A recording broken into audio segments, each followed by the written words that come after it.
They told him she was dead, buried in a ditch somewhere south of the border with nothing but the clothes he left her in.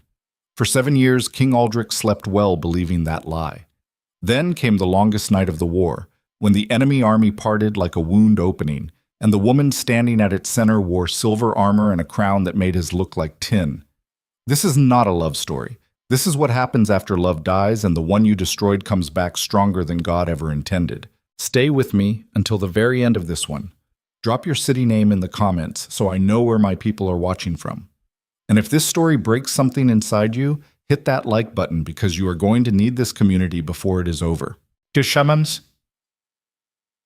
The mud was the color of old blood.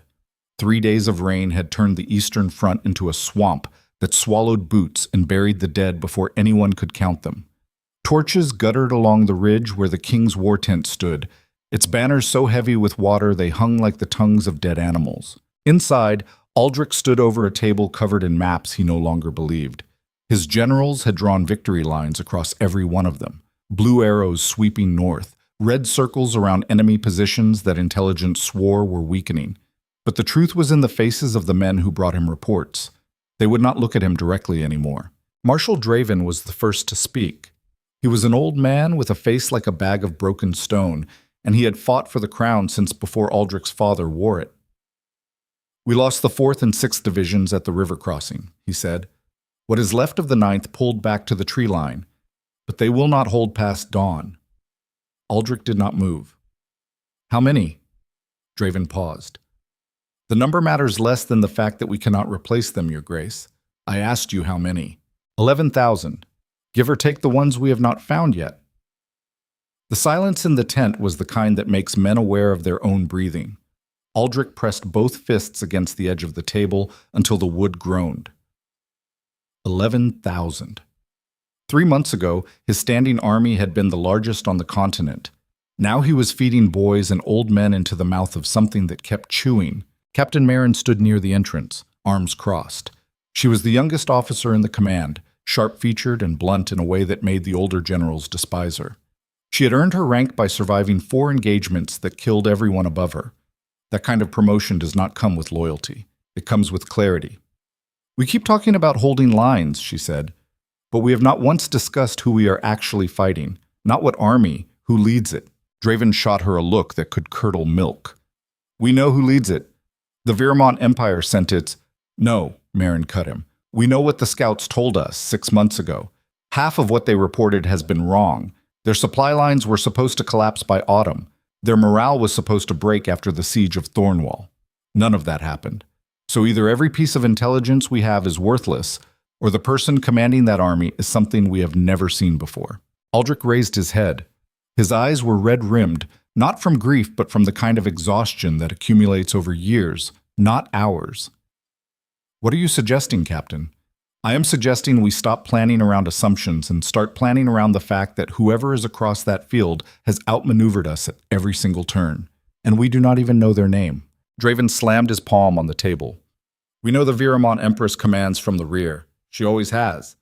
This is no different." Marin did not flinch. "The Empress has not been seen in 2 years. Reports say she is ill. Some say dead. What we do know is that someone restructured the entire Viramont military doctrine in under 18 months. New supply chains, new formations, a communication system our scouts cannot intercept. That does not come from a dying woman on a throne.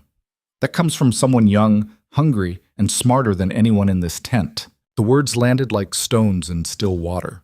No one spoke. Aldrich stared at the map as if it might suddenly reveal the truth buried underneath all those confident blue arrows. "Send a rider under white flag," he said finally. "Request a parley at dawn." Draven stepped forward. "Your Grace, a parley now would signal weakness. The men will—" "The men are dying, Marshal." Aldrich's voice was low, but it carried the weight of a man who had stopped pretending. "If there is someone on the other side willing to talk, I want to know who they are. Send the rider tonight." The rain did not stop. It never stopped during that season, as if the sky itself had chosen a side and it was not his. Aldrich left the war tent alone. His personal guard, a man named Torin, who had served him for 12 years without once being thanked for it, fell into step 3 paces behind. Torin had the body of a man built for violence and the eyes of someone who had seen enough of it to know its price. He did not speak unless spoken to, which made him the only person in the camp Aldrich could tolerate. The king walked the perimeter of the camp. He passed rows of wounded men lying on stretchers made from broken carts. A field surgeon was working on a soldier whose left arm ended at the elbow. The soldier was not screaming. He was staring at the ceiling of the medical tent with an expression that suggested his mind had gone somewhere his body could not follow. Aldrich stopped.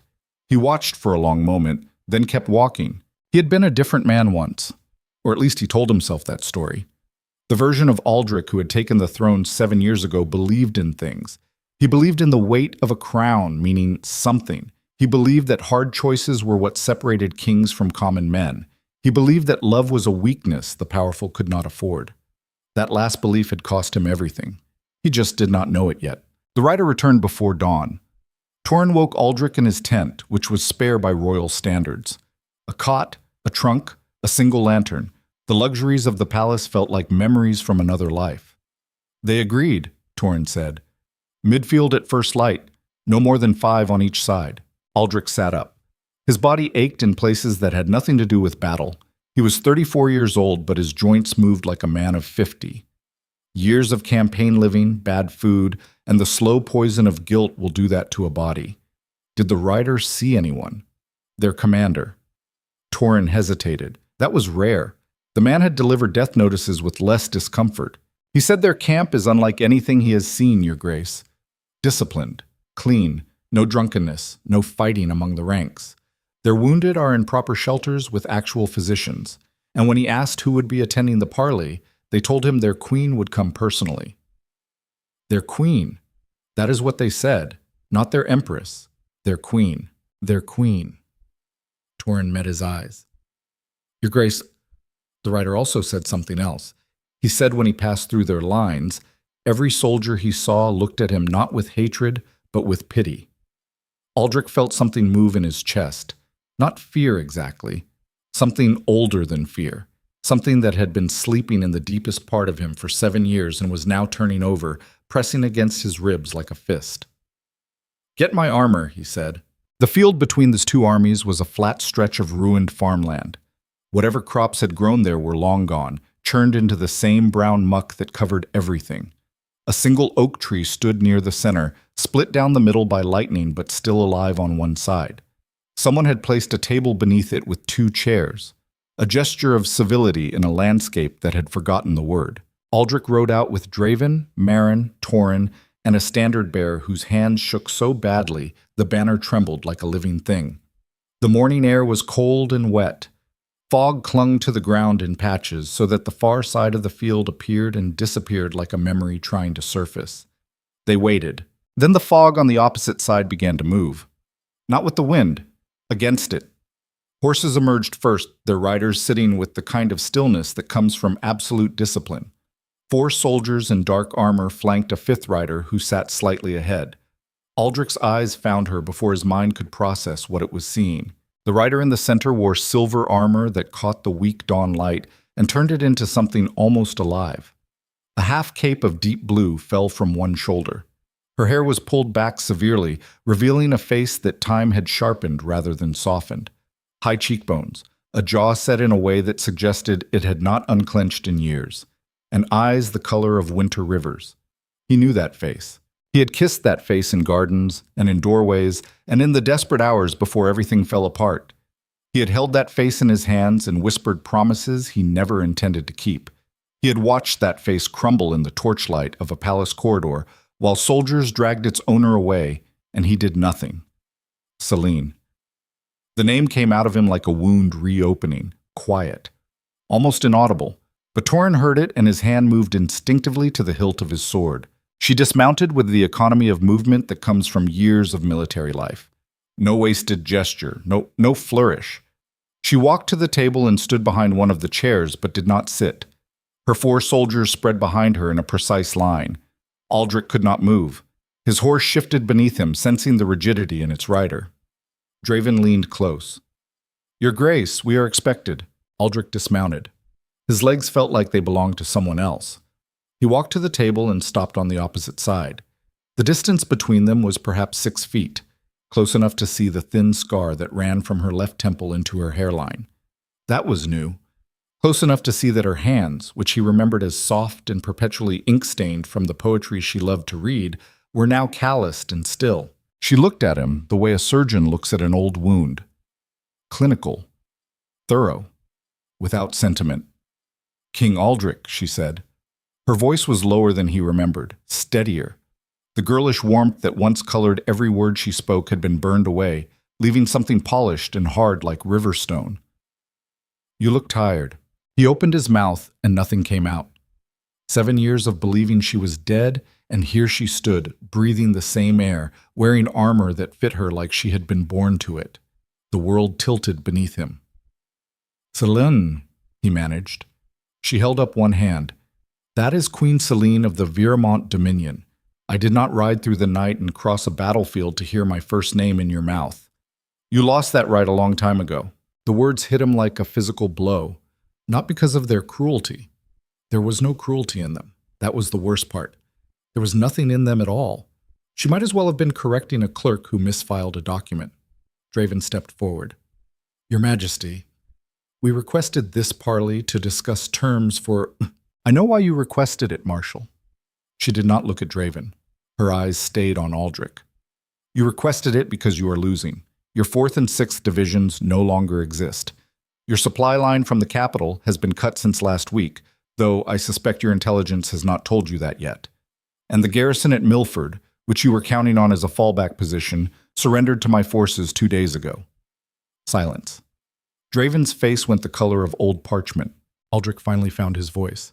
"How did you—" "I know the layout of your kingdom better than you do," she said. "I should. I spent 3 years studying it. Every road, every bridge, every vulnerable point. Every weakness your nobles created while they were too busy stealing from their own people to notice the walls crumbling around them." She pulled the chair out and sat. The motion was deliberate, almost casual. She was telling him she was comfortable here, that this was not a negotiation between equals.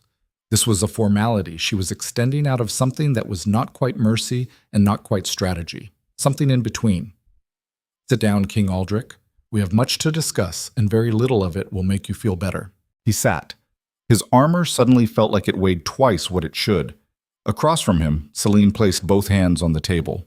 No rings, no ornamentation, just the scarred hands of a woman who had rebuilt herself from nothing. Merrin, standing behind Aldrich, was studying Selene with an intensity that bordered on reverence.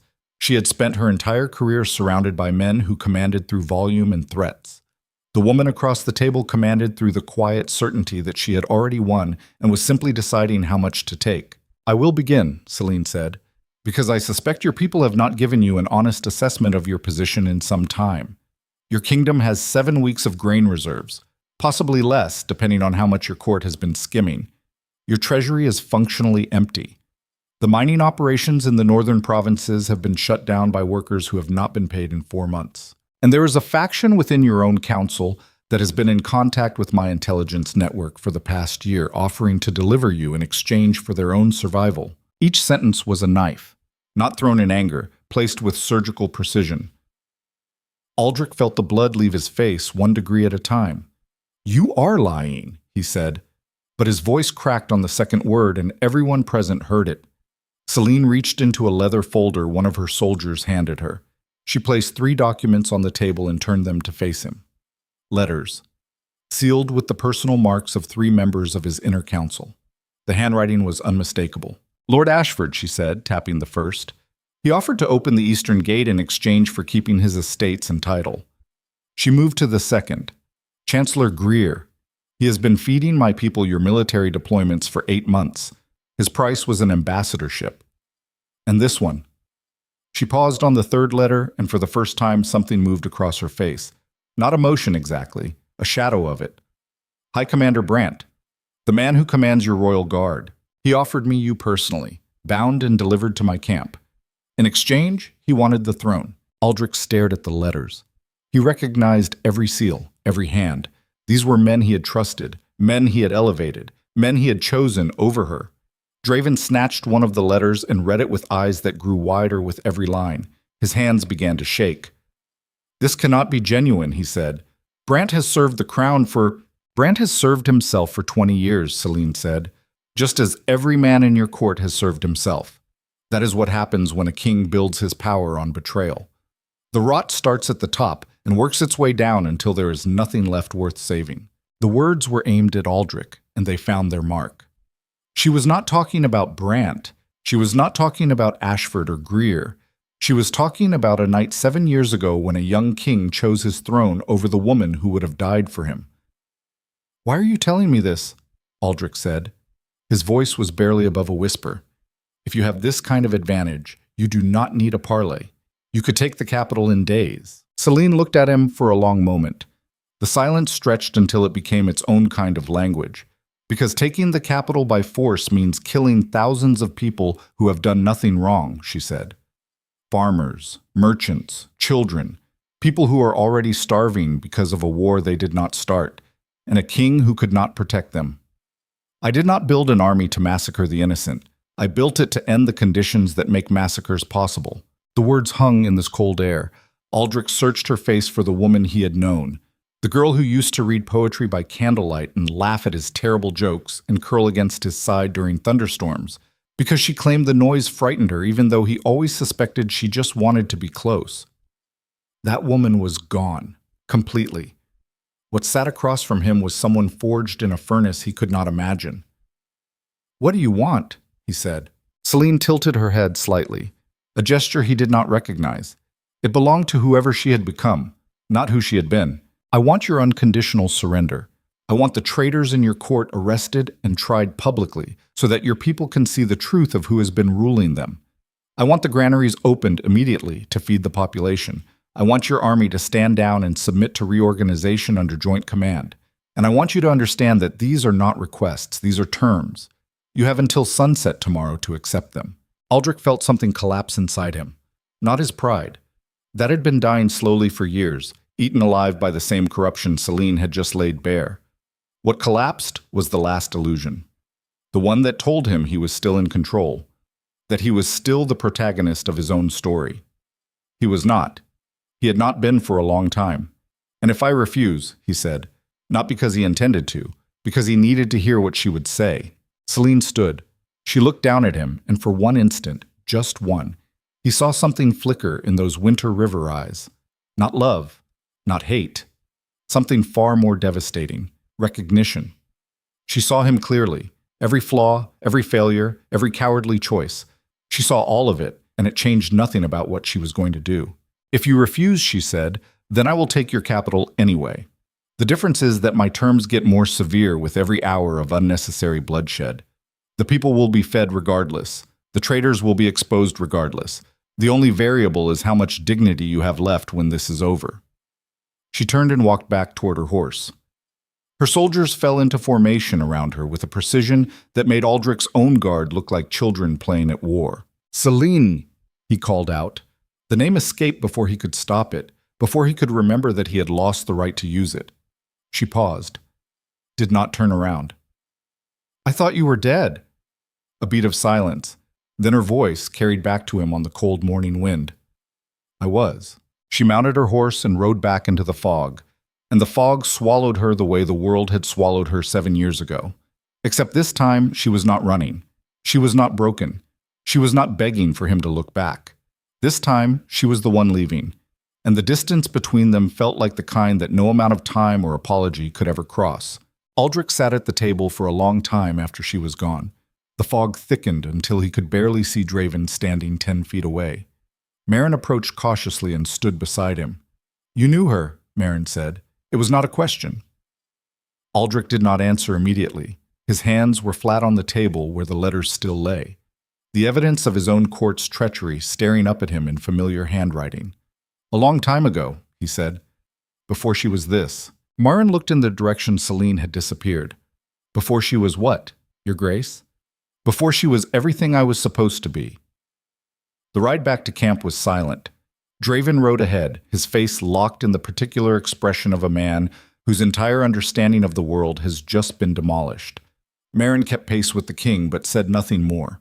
Torrin brought up the rear, his eyes scanning the fog not for enemies, but for the ghosts he could feel pressing in from all sides. Back in the war tent, the map still showed their confident blue arrows. Aldrich swept them off the table with one arm. Papers and markers scattered across the muddy floor. Draven flinched. "Assemble the war council," Aldrich said. "Every commander, every advisor, every man who has had a hand in running this campaign. I want them here within the hour." "Your Grace," Draven began. "And bring Brant." Draven went still. "Your Grace, if those letters are genuine, bring him, Marshal. Bring him and say nothing about what we learned today. I want to see his face when he walks into this tent thinking he still has a king foolish enough to trust him." The hour that followed was the longest of Aldrich's life. He sat alone in the tent, listening to the camp sounds outside. Hammers on tent stakes, the groan of wagon wheels in mud. Somewhere nearby, a soldier was singing a song about going home, and the melody was so simple and so sad that Aldrich had to press his fists against his eyes to keep from breaking. He thought about the night it happened, the night that split his life into before and after. He was 27. Celine was 24. They had been together for 2 years, secretly at first, then openly after Aldrich took the throne, and everyone at court realized the young king was serious about the noblewoman with ink-stained fingers and a laugh that could be heard across the great hall. She was not royal, not powerful, not strategic. She was the daughter of a minor lord with a library bigger than his estate and debts older than his bloodline. She brought no armies, no alliances, no wealth. She brought herself, and for a time, that was enough. But courts do not run on love. They run on leverage. And the men who had helped Aldrich claim his throne were not the kind of men who tolerated a queen who could not be controlled. Lord Ashford was the first to approach him. A private meeting, wine and careful words. "She is a liability, Your Grace. The northern houses will not bend the knee to a king whose consort comes from a family that cannot pay its own servants. You need alliances. You need strength at your side." Chancellor Greer came next. More wine, more careful words. "The Vieramont Empire is expanding. If they move against us, we will need the southern kingdoms. And their price is a marriage alliance. Their princess for your hand. It is the only way to guarantee our survival." And then Brant, the man who had been Aldrich's sword instructor since boyhood, the man he trusted more than his own blood. "I have nothing against the girl, Your Grace. She is charming, but charm does not stop armies. You know what needs to be done. A king's heart must be smaller than his crown." One by one, they built the case. One by one, they showed him a future where keeping Celine meant losing everything else. And Aldrich, who was young and afraid and had never been taught the difference between strength and cowardice, listened. The coup came from within. Fabricated charges of treason against Celine's family. Forged documents suggesting her father had been in contact with enemy agents. It was all lies, constructed by the same men who now sat on his council wearing the titles and lands they had been promised. He remembered the corridor, torchlit, stone walls sweating in the humidity of a summer night. Celine in a white sleeping gown, bare feet on cold floor, dragged by soldiers who would not meet her eyes. She screamed his name, not with rage, with disbelief. Like a child who touches flame for the first time and cannot understand why the world would contain something so cruel. Aldrich. "Aldrich, tell them. Tell them this is wrong. Please. Aldrich, look at me." He stood at the end of the corridor, 20 feet away, close enough to stop it, close enough to speak one word and change everything. He turned his back. The sound she made then was not a scream. It was something quieter and more terrible. The sound of a person's heart understanding what their mind has not yet accepted. The sound of love dying in real time. They told him she was exiled. Then they told him she died during transport. A fever, they said. Quick and painless. Aldrich did not ask for details because he did not want to know if they were lying. He married the southern princess 6 months later. She was beautiful, correct, and useful. She gave him an heir who looked nothing like him and spoke to him in formal sentences even at the dinner table. The alliance held for 3 years before it collapsed under the weight of the same corruption that had built it. Now, 7 years later, the woman he had sent to die was sitting across a table from him offering terms of surrender. And the men who convinced him to destroy her were plotting to hand him over in chains. There is a particular kind of hell reserved for people who see the full shape of their mistakes only after it is too late to undo them. It is not fire or darkness. It is clarity. perfect crystalline clarity that illuminates everything you chose and everything it cost, and it never, ever goes away. The War Council assembled. 16 men in mud-stained uniforms, their faces carrying the exhaustion of a campaign that had been lost long before any of them were willing to admit it. They stood around the table where maps no longer lay. Brant entered last. He was tall, broad-shouldered, with the bearing of a man who had spent his life being the most dangerous person in every room. Silver at his temples gave him the look of authority. His eyes gave nothing. "Your Grace called a council," Brant said. He took his position at Aldrich's right hand, the place he had occupied for 20 years. Aldrich looked at him, really looked at him, searched that familiar face for any sign of the betrayal now confirmed in writing, and found nothing. The mask was perfect, seamless. The face of loyalty crafted by a man who had been selling his king for scraps of future power. "I did," Aldrich said. He let the silence build. "I met with the enemy commander this morning, under parley." The room shifted. Brant's expression did not change by a single degree. "And what did you learn, Your Grace?" Aldrich placed the 3 letters on the table. He set them face down. His hand rested on top of them. "I learned that our enemy knows everything about us. Our troop positions, our supply chains, our weaknesses. I learned that we have been outmaneuvered at every turn because someone inside this camp, inside this court, has been feeding them information for months." Now the room changed. Shoulders stiffened. Glances darted sideways. The particular paranoia of men who know they are surrounded by other men equally capable of treachery. "I learned something else," Aldrich continued. He turned the first letter over. Ashford's seal stared up from the table like an accusation. "I learned that Lord Ashford has been negotiating with the enemy behind my back." The room erupted. Denials, outrage, the predictable theater of men who may or may not be guilty, but know that appearing shocked is mandatory. Aldrich turned the second letter, Chancellor Greer's handwriting. The noise doubled. Then he turned the third. The room went silent. Brant's seal. Brant's handwriting. Brant's offer to deliver the king in chains. Every eye in the tent moved to the High Commander. Brant stood perfectly still. His hand did not move toward his weapon. His face did not shift. He looked at the letter the way a man looks at a door he always knew would eventually open. Then he did something Aldrich did not expect. He smiled. "You should have read those letters sooner, Your Grace," Brant said. His voice was calm, almost gentle. It might have changed the outcome. Brant moved before anyone could react. His sword came out in a single fluid motion, the product of a lifetime spent perfecting the art of killing. He did not aim for Aldrich. He aimed for the tent wall, cutting through the heavy canvas in a single stroke and disappearing into the rain and the fog and the chaos of a camp that was suddenly, violently awake with the sound of shouting and steel. Torrin was through the gap half a second later, but Brant had trained Torrin. He knew the man's speed, his instincts, his blind spots. By the time Torrin reached the open air, Brant had already vanished into the maze of tents and wagons and frightened men. Aldrich stood in the ruined war tent, rain pouring through the gash in the canvas, soaking the letters on the table until the ink began to bleed. Merrin was the only one who had not moved. She stood with her arms at her sides and her eyes on the king. "He is heading for the eastern perimeter," she said, "toward the enemy lines." Aldrich looked at her. "He has been planning this for months," Merrin continued. "He would not run without a destination, and the only place that offers him protection now is the other side." She was right. Aldrich knew she was right. Brant was not fleeing into the wilderness. He was going to Selene. He was going to trade whatever secrets he still held for whatever scraps of power she might offer. Except Aldrich had seen Selene's face when she laid those letters on the table.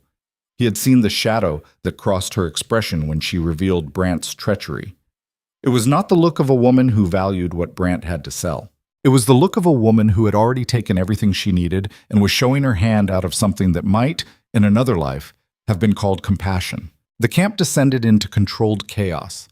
Ashford and Greer were seized from their quarters, still in sleeping clothes, still wearing the faces of innocent men. They would maintain their innocence for hours, right up until they were shown their own handwriting and the particular kind of silence that follows the death of a useful lie. Aldrich stood in the rain outside his tent. Water ran down his face and into his collar, and he did not wipe it away. Torrin returned, breathing hard, mud up to his knees. "Lost him at the eastern ditch," Torrin said. "He had a horse waiting, planned. Aldrich nodded. Your Grace. Torrin hesitated again, and again the rarity of it registered. The woman at the parley. You called her Celine. Yes. Celine Viramont. The woman from... Yes. Torrin said nothing for a long time. Then, quietly, in a voice that held no judgment, because the man had long ago decided that judging kings was above his station and below his interest. She is going to take everything from us, is she not? Aldrich looked toward the eastern horizon, where the fog hid an army led by a ghost he had created.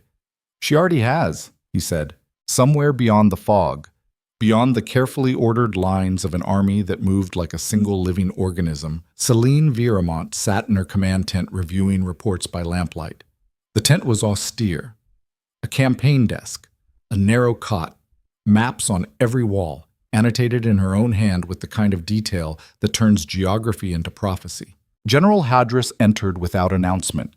He was her second in command, a heavy-set man with a shaved head and the particular calm of someone who has killed enough people to stop keeping count.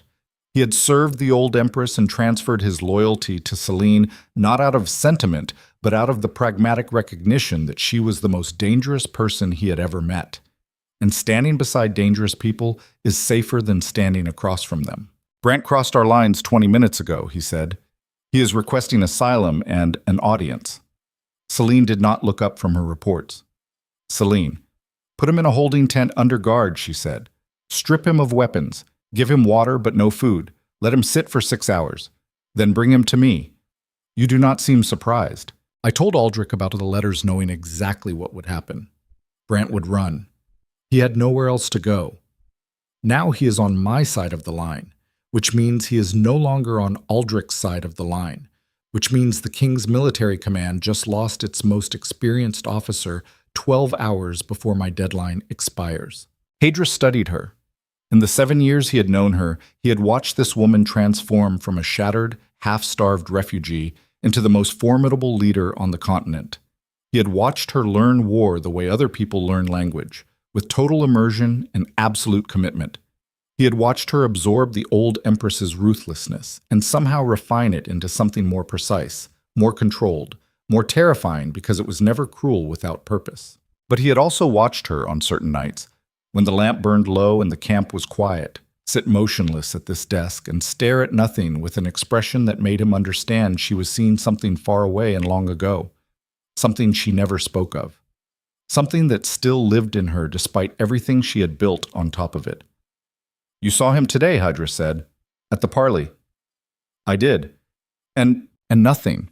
He is a man sitting on a throne that is falling apart beneath him, surrounded by traitors he chose over the people who actually loved him. He is exactly what I expected him to be. Hadris waited. Celine's pen stopped moving for just a moment, a pause so brief it might have been imagined. Is there anything else, General? The army is ready, Hadris said. If he does not accept terms by sunset tomorrow, we move at dawn the following day. He will not accept by sunset. How do you know? Because accepting would mean admitting that everything he sacrificed was for nothing, that every choice he made after that night was wrong, that the woman he threw away built something greater than he ever could. Celine set down her pen and finally looked up. Hadris saw her eyes, and what lived in them was not hatred and not love, but something far more final. He will fight. Not because he can win, because surrendering to me would require a kind of courage he does not have. She picked up her pen and returned to her reports. Tell the kitchens to increase rations tomorrow, she said. If we move the day after, I want every soldier fighting on a full stomach. Hadris saluted and left. Celine sat alone in the lamplight. The pen moved across paper. Numbers, positions, contingencies. The machinery of conquest operating with the precision of a mind that had been sharpened by the worst thing that can happen to a person, being destroyed by someone they loved and surviving it. The lamp flickered. Shadows moved on the canvas walls. And for one moment, just one, Celine closed her eyes. Not because she was tired, because somewhere behind those closed lids, in a room she had bricked up and sealed and buried under 7 years of reinvention, a girl in a white sleeping gown was still screaming a name down a torch-lit corridor, and the man at the end of that corridor was still turning his back. Celine opened her eyes. The girl was gone. The queen remained. Outside, the fog was lifting, and across the field, in a ruined war tent with a gash in its wall, King Aldrich sat in the dark with 3 letters in his hands, finally understanding the shape of the cage he had built around himself. A cage made not of iron or stone, but of every single thing he had chosen to lose. And the only key that could have opened it was held by a woman who had already decided he was not worth saving. Sunrise was 6 hours away, and when it came, it would bring with it the kind of reckoning that no crown, no army, and no amount of regret could stop. The 6 hours passed like a blade being drawn slowly across skin. Aldrich did not sleep. He sat in the war tent with the gash in its wall letting in cold air, and the distant sound of men who did not know their commander had fled into the arms of the enemy. Rain had stopped, but the ground held it like a grudge, every footstep outside squelching with the particular sound of an army sinking into its own position. Torrin stood at the entrance. He had not moved since returning from the failed pursuit. The mud on his boots had dried to a crust, and still he stood, watching the tent flap, watching the dark, watching his king dissolve one silent minute at a time. Merrin came in just before the 3rd hour. She had circles under her eyes so deep they looked painted on. Her uniform was unbuttoned at the collar, a breach of protocol that would have gotten her flogged a year ago, but now felt irrelevant. "The prisoners are secured," she said. "Ashford has been crying since they put him in chains. Greer has not said a word. He just sits there staring at the wall like he already knew this was coming." Aldrich said nothing. "Your Grace, we have a decision to make before sunrise. I know what the decision is. Then make it." He looked up at her. Merrin did not flinch, did not soften. She stood the way she always stood, with the particular straightness of a woman who had learned early that bending invites breaking. "You think I should accept her terms?" Aldrich said. "I think you should have accepted them at the table this morning. Every hour you wait, the price goes up." "You heard her. She was not bluffing. You seem very certain about a woman you met for 5 minutes." Merrin's jaw tightened. "I am certain about a woman whose army has not made a single strategic error in 18 months. I am certain about a woman whose soldiers are better fed, better equipped, and better led than ours. And I am certain about a woman who had every reason to burn this kingdom to the ground and instead offered us a way to survive. That tells me more than 5 minutes. That tells me everything." The words sat in the air between them. Aldrich pressed his thumbs against his closed eyes until he saw red. "She was not always this," he said quietly.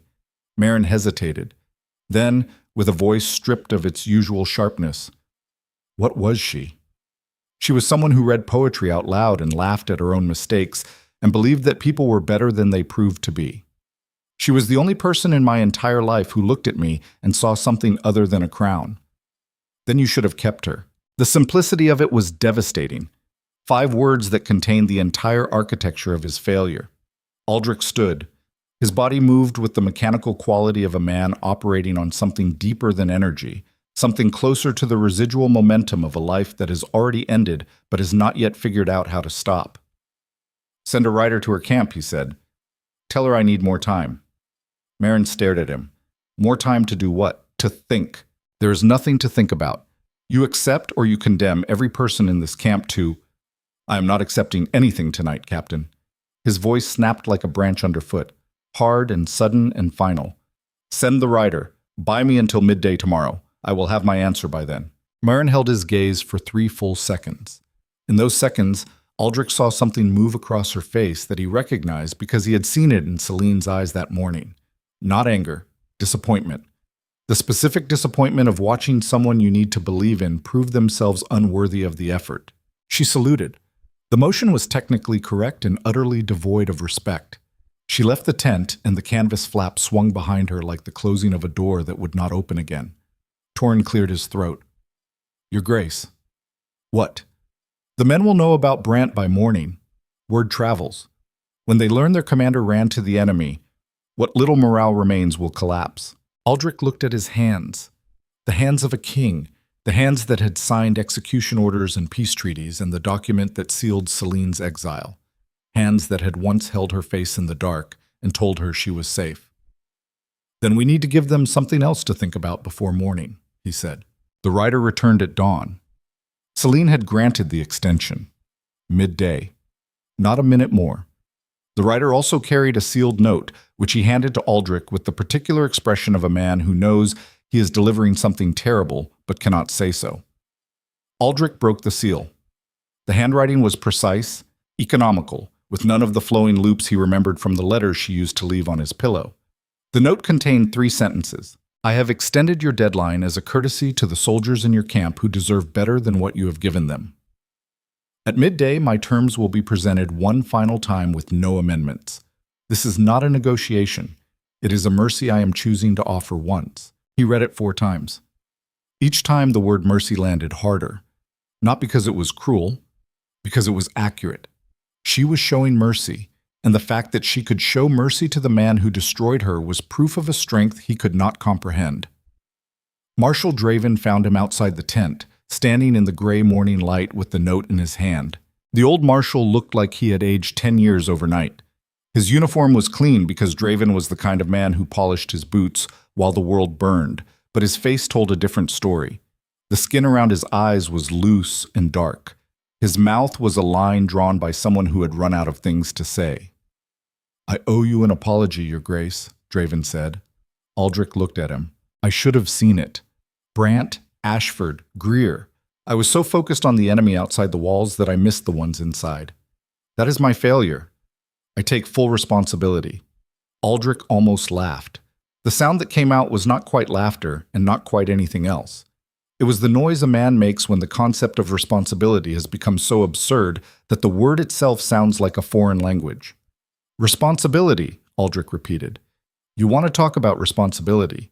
Your Grace, the responsibility for this started 7 years ago, Marshal, in a palace corridor in the middle of the night, when I let them drag away the only person in my life who was worth keeping. Everything that has happened since, every betrayal, every defeat, every body rotting in that field out there, traces back to that corridor. And the man who stood in it and did nothing. Draven said nothing. There was nothing to say. The king was not asking for absolution. He was stating facts the way a doctor states a diagnosis when the patient is already dying. The morning crawled. Aldrich moved through the camp like a ghost in his own kingdom. He inspected the wounded. He walked the defensive lines where exhausted soldiers stood at posts they no longer believed in. He stopped at the field kitchen where the cooks were stretching the last reserves into a thin stew that smelled of desperation and old vegetables. A young soldier, barely old enough to grow the patchy beard on his chin, was sitting against a supply wagon eating from a tin cup. His eyes were empty. Not dead. Emptied. Like someone had reached inside and scooped out everything that made him a person and left only the parts that could hold a weapon. Aldrich stopped in front of him. The soldier looked up and recognition flickered. He tried to stand and Aldrich waved him down. What is your name? Corporal Eden, Your Grace. 3rd Infantry. What is left of it? Where are you from, Corporal?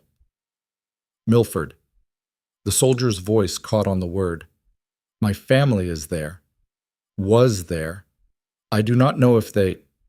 Milford surrendered 2 days ago, Aldrich said. The words came out before he could decide whether they should. The enemy took the garrison. Your family... They are alive, a voice said from behind them. Aldrich turned. Marin was standing 3 paces back, her arms crossed. She was looking at the young soldier with an expression Aldrich had never seen on her face. Softness. Something close to tenderness. I spoke with one of the scouts who observed the surrender at Milford, Marin said. The enemy forces secured the town without a single civilian casualty. They distributed grain from their own supplies. The garrison soldiers were disarmed and released. Corporal Eden's hands began to shake, not from fear, from relief so sudden and so violent that his body did not know how to process it. Marin looked at Aldrich. Her eyes said what her mouth did not. You see, that is who she is, that is who you are fighting, and that is why this war is already over. Aldrich walked away. At the 11th hour, literally, Aldrich stood in his tent with Draven, Marin, Torin, and the 4 remaining senior officers who had not been arrested or fled. The mood was the particular heaviness of men gathered in a room where the only exit leads somewhere none of them want to go. 1 hour, Aldrich said. She gave us until midday. 1 hour to decide the fate of this kingdom. Draven spoke first. We can still fight. The defensive positions along the western ridge are sound. If we pull back and consolidate, consolidate what? Marin's voice cut through like a blade. We have 11 days of food, no reinforcements, no supply line. Half our command structure is in chains or has defected. The men are exhausted, demoralized, and outnumbered. Consolidate is a word for people who still have something to consolidate. Draven's face reddened. I have fought for this crown for 40 years. I will not simply hand— You fought for the idea of a crown, Marshal. Marin stepped forward. The rest of us have been fighting for survival. And right now, survival means accepting terms from a woman who is offering to let us live. The room vibrated with the tension of men on opposite sides of an argument that would determine whether they saw next week. Aldrich stood in the center of it, feeling both sides pull at him like currents in a river that only flows in one direction. What do the men want? Aldrich asked. His voice was quiet. The question was directed at Torin. Torin, who had spent the morning moving through the camp with the invisible efficiency that made him invaluable, met the king's eyes. The men want to go home, Your Grace. They have wanted to go home for months. They fight because they are ordered to fight. They die because they are ordered to hold positions that serve the map and not the people standing on them. If you told them right now that the war was over, half of them would weep. The other half would simply start walking. The honesty of it was merciless. Aldrich felt it in his stomach, a physical contraction, the body's response to truth it has been refusing to digest. Draven tried once more. Your Grace, surrender is a word, Aldrich said.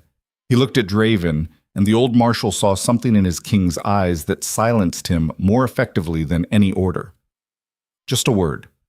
We have been so terrified of the word that we forgot to look at what it actually means. It means the fighting stops. It means the dying stops. It means the people who trusted us to protect them might actually survive this. Your Grace, I am going to meet her at midday, Marshal. I am going to accept her terms. And if you have a problem with that, you are welcome to take your sword and your 40 years of service and ride out there alone and see how far honor carries you against an army of 60,000. Draven's mouth opened, closed. The fight went out of him in a single exhale that seemed to take 20 years with it. His shoulders dropped. His chin lowered. He looked, suddenly and irrevocably, like what he was, a tired old man who had spent his whole life serving a kingdom that was never worthy of his devotion. Marin looked at Aldrich. There was something new in her expression, not respect exactly, but the absence of the contempt that had been building there for weeks. I will arrange the escort, she said. The ride to the midfield was different this time. No fog. The sky had cleared overnight, leaving a hard blue that made everything beneath it look exposed and vulnerable. The ruined oak still stood at the center of the field. The table was still there, but the chairs had been removed. Celine was already waiting. This time she stood. No table between them, no pretense of formal negotiation. Just two people on a dead field with the wreckage of a kingdom spread out behind one of them and the precision of an empire spread behind the other.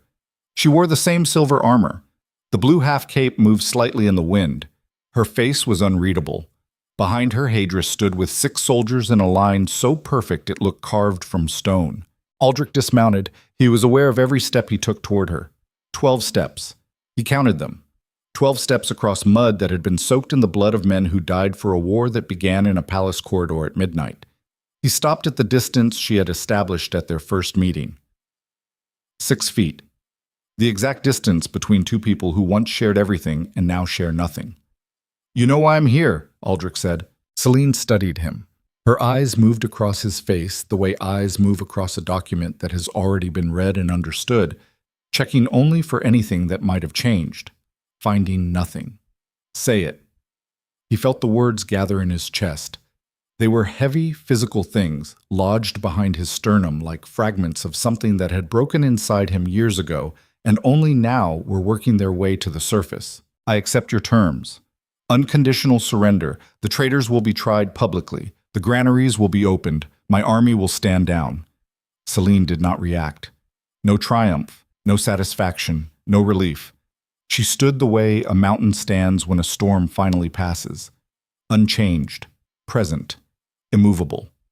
And, Aldrich continued, his voice cracked on the word, I need you to know I do not need anything from you, she said. The words were not sharp. They were something worse. They were complete. A finished sentence from a woman who had finished everything she ever started with him. Your surrender is not a gift to me, Aldrich. It is a debt you owe to every person who has suffered because you chose badly. Each word landed in a place that had no armor. He felt himself shrinking, not physically, but in some essential way, as if the part of him that had always believed he was the center of his own story was finally understanding that he was not even a character in hers. General Hadris, Celine said without turning, send the order. Begin distribution of supplies to the civilian population immediately. I want medical teams in their camp within the hour. Any soldier who wishes to lay down his weapon and return home is free to do so starting now. Hadris saluted and dispatched 3 riders. The efficiency of it was staggering. She had planned for this outcome. She had planned for every outcome. Aldrich watched the riders disappear and understood that the machinery of his defeat had been constructed long before this moment. He was not surrendering. He was simply arriving at the destination she had built for him. There will be a formal ceremony, Celine said. Tomorrow morning. In the capital. You will address your people and explain what happened, not the version your court invented. The truth. All of it. The truth, Aldrich repeated. Everything. The corruption, the betrayals, the years of theft that starved your own citizens. They deserve to hear it from the man who let it happen. Aldrich looked at the ground. The mud was drying in the sun, cracking into patterns that resembled the maps he had swept off his table the night before. The ground itself was mocking him. "And what happens to me?" he asked. Celine was quiet for a moment that stretched longer than the night before it. "You live," she said. "You live and you watch. I would rather you killed me." The words came out raw and unplanned, and immediately he wished he could take them back. Not because they were untrue, because the look that crossed Celine's face in the half-second before she controlled it was the first crack he had seen in her armor. Something moved in her eyes. Something ancient and buried and burning. The ghost of a girl in a white gown. The echo of a name screamed down a stone corridor. It was there for a heartbeat. Less than a heartbeat. A fraction of a second during which Queen Celine of the Viramont Dominion was Celine again. Just Celine. And the distance between them was not 6 feet but 7 years, and the full weight of everything that had been lost in between. Then it was gone, her face sealed shut like a vault door closing. "You do not get to choose the easy way out," she said. Her voice was steady but thinner than before, as if the words had to pass through something narrow on their way to the surface.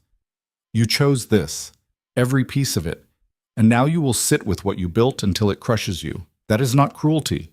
That is consequence." She turned away from him. The movement was precise and military and allowed no argument.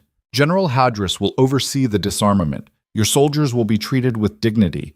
Your wounded will receive care. The people of your kingdom will be fed before sundown tonight." She paused, still facing away from him. "I want that understood," she said. "The people come first. They always should have." Then she walked to her horse and mounted and rode away from him for the second time. Her soldiers fell in around her, and the formation moved back toward the eastern lines with the precision and silence of something that does not need to announce itself, because its presence is announcement enough. Aldrich stood in the field. The sun was directly overhead. Noon. The exact midpoint of a day that split everything into before and after. His shadow pooled at his feet in a dark circle that looked nothing like a man and everything like a stain. Marin rode up beside him. She did not dismount. "It is done," Aldrich said. Marin nodded. She looked east where Celine's column was disappearing into the glare.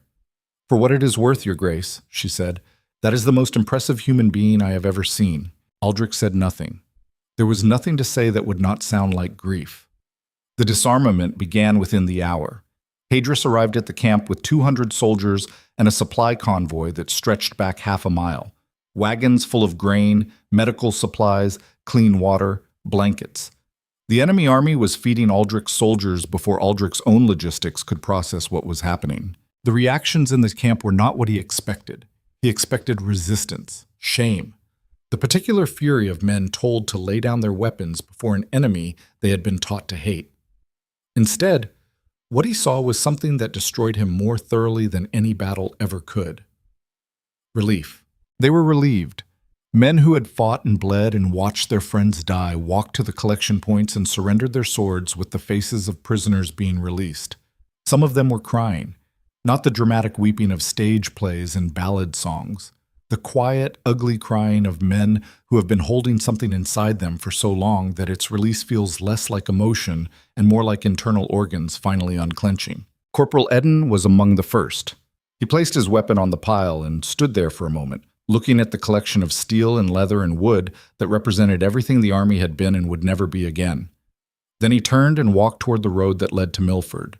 He did not look back. He did not ask permission. He simply began walking home. Others followed. By late afternoon, the camp was half empty. Men leaving in groups of 2 and 3, heading south, heading west, heading anywhere that was not here. Some carried their packs. Most left everything behind. Possessions mean nothing to people who have just been told they are allowed to survive. Torrin stood beside Aldrich, watching the exodus. "There go the ones who will tell their children about this day," Torrin said, "and their version will be different from ours." Aldrich watched them go. Every departing soldier was a judgment. Every back turned to him was a verdict. They were not just leaving a camp, they were leaving him. And the ease with which they did it proved something he had suspected but never admitted. They had never been his, not really. They were warm bodies pointed at a problem by a man who called himself king. Now that the pointing was over, they remembered they were people. Marin appeared with a logistics report. The Viermont supply teams had already set up distribution points. Civilian refugees from the surrounding villages were arriving, drawn by word that there was food. The line stretched a quarter-mile.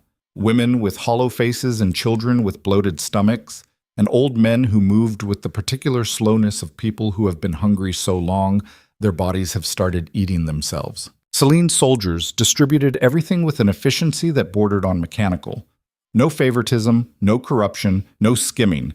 Every family received the same ration. Every child was examined by a physician. It was governance in its most elemental form. Feed the people. Protect the people. Everything else is decoration. Aldrich watched it from a distance. This was what she had built. Not just an army, not just an empire. A system that worked. A system that cared about the people at the bottom because the person at the top remembered what it was like to be there. He could not have built this. The realization landed in him like a stone dropped into deep water, sinking through layers of denial and self-mythology until it hit the bedrock of truth at the very bottom. He could not have built this because he had never been the kind of man who thought about the people at the bottom. He had always thought about the throne, the crown, the legacy, the architecture of power. And Celine, who had lost everything, who had been stripped of every privilege and every protection and thrown into the dark with nothing, had built something that made his entire reign look like a child playing with blocks. That evening, as the sun dropped behind the western hills and painted the sky in shades of red that looked too much like the fields they had fought on, a rider arrived from the east. A woman in Viermont colors carrying a sealed case. She rode directly to Aldrich's tent and dismounted with the rigid formality of someone executing orders to the letter. "For the king," she said, "from Queen Celine, to be opened in private." Aldrich took the case to his tent. Torrin stood guard outside. The tent was cold now, the gash in the wall letting in the evening air. He sat on his cot and opened the case. Inside was a single item, a book, old, leather-bound, pages yellowed at the edges. He recognized it before his mind could form the thought. A collection of verse by Lauren Ashtide, the poet Celine had loved more than any other. She had read from this book to him on countless nights, her voice soft and animated. Pausing after lines she found particularly beautiful, to look at him with those eyes that contained more light than he deserved. He opened the cover.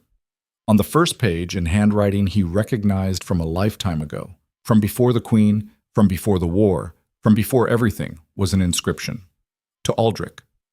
"So you remember what it sounds like when someone believes in you. All my heart. Celine." The ink was faded. The words were from a woman who no longer existed. He was holding a message from the dead. A love letter from a ghost that had come back to life as something far greater and far more terrible than the girl who wrote it. He held the book for a long time, not reading it, just holding it, feeling its weight, understanding that she had kept this book through everything, through the exile, through the reinvention, through 7 years of becoming the most powerful woman on the continent. She had kept it, and now she was giving it back.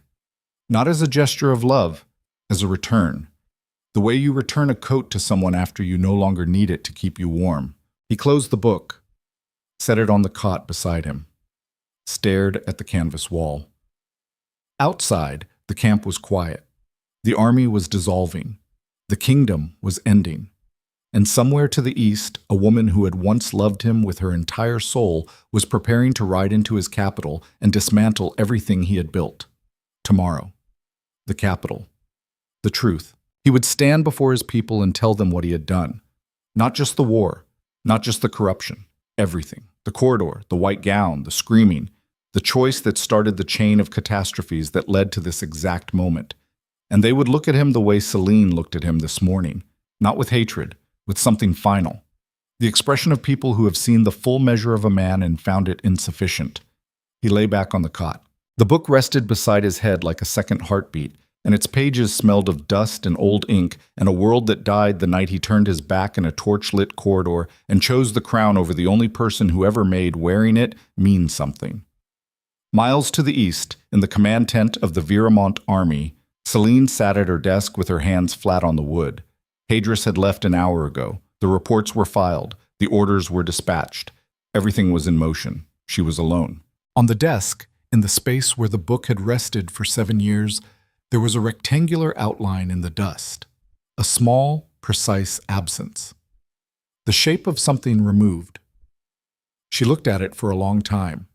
Then she placed her hand over the outline, covering it completely, and pressed down until the dust transferred to her palm, and the mark on the desk disappeared. She wiped her hand on her leg and went back to work. In 6 hours, her army would begin the march to the capital. By tomorrow morning, she would stand in the throne room of a palace she had been dragged from in the middle of the night. She would stand where the throne sat, and she would not sit on it because the throne was not why she came. She came for the people sleeping in the streets because their king spent their food on a war. She came for the soldiers buried in a field because their commander served himself instead of them. She came for a girl in a white gown who screamed a name until her voice broke and no one came. Celine stood, buckled her sword belt, checked her armor, pulled on her gloves with the precise, repetitive efficiency of a woman who has turned preparation into meditation and discipline into the only wall strong enough to hold back everything she refuses to feel. She walked to the entrance of her tent and paused. The camp was quiet. 60,000 soldiers rested in formation, waiting for the order that would come before dawn. The night was clear. Stars overhead in quantities that made the sky look crowded. Tomorrow, the capital. Tomorrow, the throne room. Tomorrow, the man who destroyed her would stand before the world and confess what he had done. And she would be there, not as his judge, not as his executioner, as the proof that what he tried to kill did not die. Celine let the tent flap fall closed behind her. Somewhere behind her, in the dark of the tent, the dust where the book had been was already settling into a smooth, unmarked surface, as if nothing had ever rested there at all. And on the road between two armies, in a night so quiet that every sound carried for miles, a single horse was galloping hard toward the capital. Not from Celine's camp, not from Aldrich's, from somewhere else entirely. The rider wore no colors, no insignia, no banner. The horse was lathered and blown, pushed to the edge of what an animal can survive. And the message the rider carried, sealed in black wax with a sigil neither army would recognize, contained 4 words that would shatter the fragile peace before it ever had a chance to breathe. 4 words that would force Celine and Aldrich into the same room, the same fight, and the same impossible choice before the sun rose again. 4 words written in a hand that belonged to a dead woman. The Empress still lives. The rider collapsed at the gates of Celine's camp 2 hours before dawn. The horse went down first, legs buckling mid-stride, the animal's heart giving out 30 yards from the perimeter sentries. The rider hit the ground rolling, kept the sealed case clutched against his chest, and crawled the remaining distance on his knees before 2 soldiers hauled him upright and dragged him past the torch line. He was young, barely 20. His clothes were civilian, road-worn, shredded at the elbows and knees from what looked like days of hard riding. His lips were cracked white. His eyes had the particular glaze of a man who has not slept in so long that his body has started shutting down systems one at a time, keeping only the ones needed to deliver what he is carrying. Hadris was woken by his adjutant and reached the holding area within minutes. The rider was slumped on a bench, hands still locked around the case. A medic was trying to get water into him. Half of it ran down his chin. "Who sent you?" Hadris said. The writer looked up, his eyes focused with visible effort, the pupils contracting and dilating like a machine trying to calibrate. "The case," the writer said. His voice was a ruin. Gravel and spit and exhaustion. "The case goes to Queen Selene. Only her. No one else opens it." Hadris studied the seal. Black wax. The sigil pressed into it was one he had not seen in 2 years. One he had assumed he would never see again. A crescent bisected by a single vertical line. The personal mark of Empress Varenthe of the Viramont Dominion. The woman who had found Selene half dead in a border ditch 7 years ago. The woman who had trained her, shaped her, given her an army and a purpose and a crown. The woman who, according to every intelligence report filed in the last 24 months, was dead. Hadris did not touch the case. He looked at the writer for a long time, his mind running calculations that had nothing to do with numbers and everything to do with the particular mathematics of power, which are measured in secrets and silence and the distance between what people believe and what is actually true. "Wait here," he said. Selene was already awake. Hadris knew she would be. He had served her long enough to understand that the woman did not sleep so much as periodically close her eyes and continue thinking at the same velocity. Her lamp was burning. Reports covered her desk. She was dressed in campaign clothes, her armor hanging on its stand, ready. He entered and placed the case on her desk without a word. Selene looked at it, then at the seal. Her hand, which had been reaching for a pen, stopped in midair. The pen hovered for a fraction of a second. Then she set it down with a care that was disproportionate to the action, the way a person sets down a glass when they realize their hands are about to shake. Where did this come from? A writer. Civilian? Half dead from the road. He would not give it to anyone else. Selene touched the seal with one fingertip. The wax was cold. The sigil was unmistakable. She had seen it on 1,000 documents, 1,000 orders, 1,000 private letters written in a hand that mixed elegance with brutality the way Varenthe herself mixed them, seamlessly and without apology. "Leave me," Selene said. Hadris did not move. "Selene." "I said leave." Hadris met her eyes. What he saw there made him take a step back. Not fear. Something more precise. The look of a woman standing at the edge of a cliff she thought she had mapped years ago, only to discover the ground beneath her feet is not solid. He left. The tent flap closed behind him. Selene sat with the case in front of her. The camp was silent outside. 60,000 soldiers breathing in rhythm, their rest measured and regulated by the same system she had built to measure and regulate everything. She broke the seal. Inside the case was a single folded letter. No envelope, no ornamentation. The paper was heavy, expensive, the kind Varenthe had always preferred because she believed that the weight of a message should be felt in the hand before it was read by the eye. Selene unfolded it. The handwriting was Varenthe's, unmistakable. The particular forward slant, the sharp terminal strokes. The way certain letters were formed with a precision that suggested the writer considered even penmanship a form of combat. "My sharpest blade. You have done everything I taught you, and more. The boy king kneels. His cord is shattered. The continent reshapes itself around the empire I built, and the weapon I forged from the wreckage of your life. You should be proud. I am. But pride is a luxury neither of us can afford, and the truth I have kept from you can no longer wait. I'm not dead. I've been in the eastern provinces for 18 months, recovering from an illness that nearly killed me, and managing a situation that requires more delicacy than your particular talents allow. You were told I was dying because I needed you to believe it.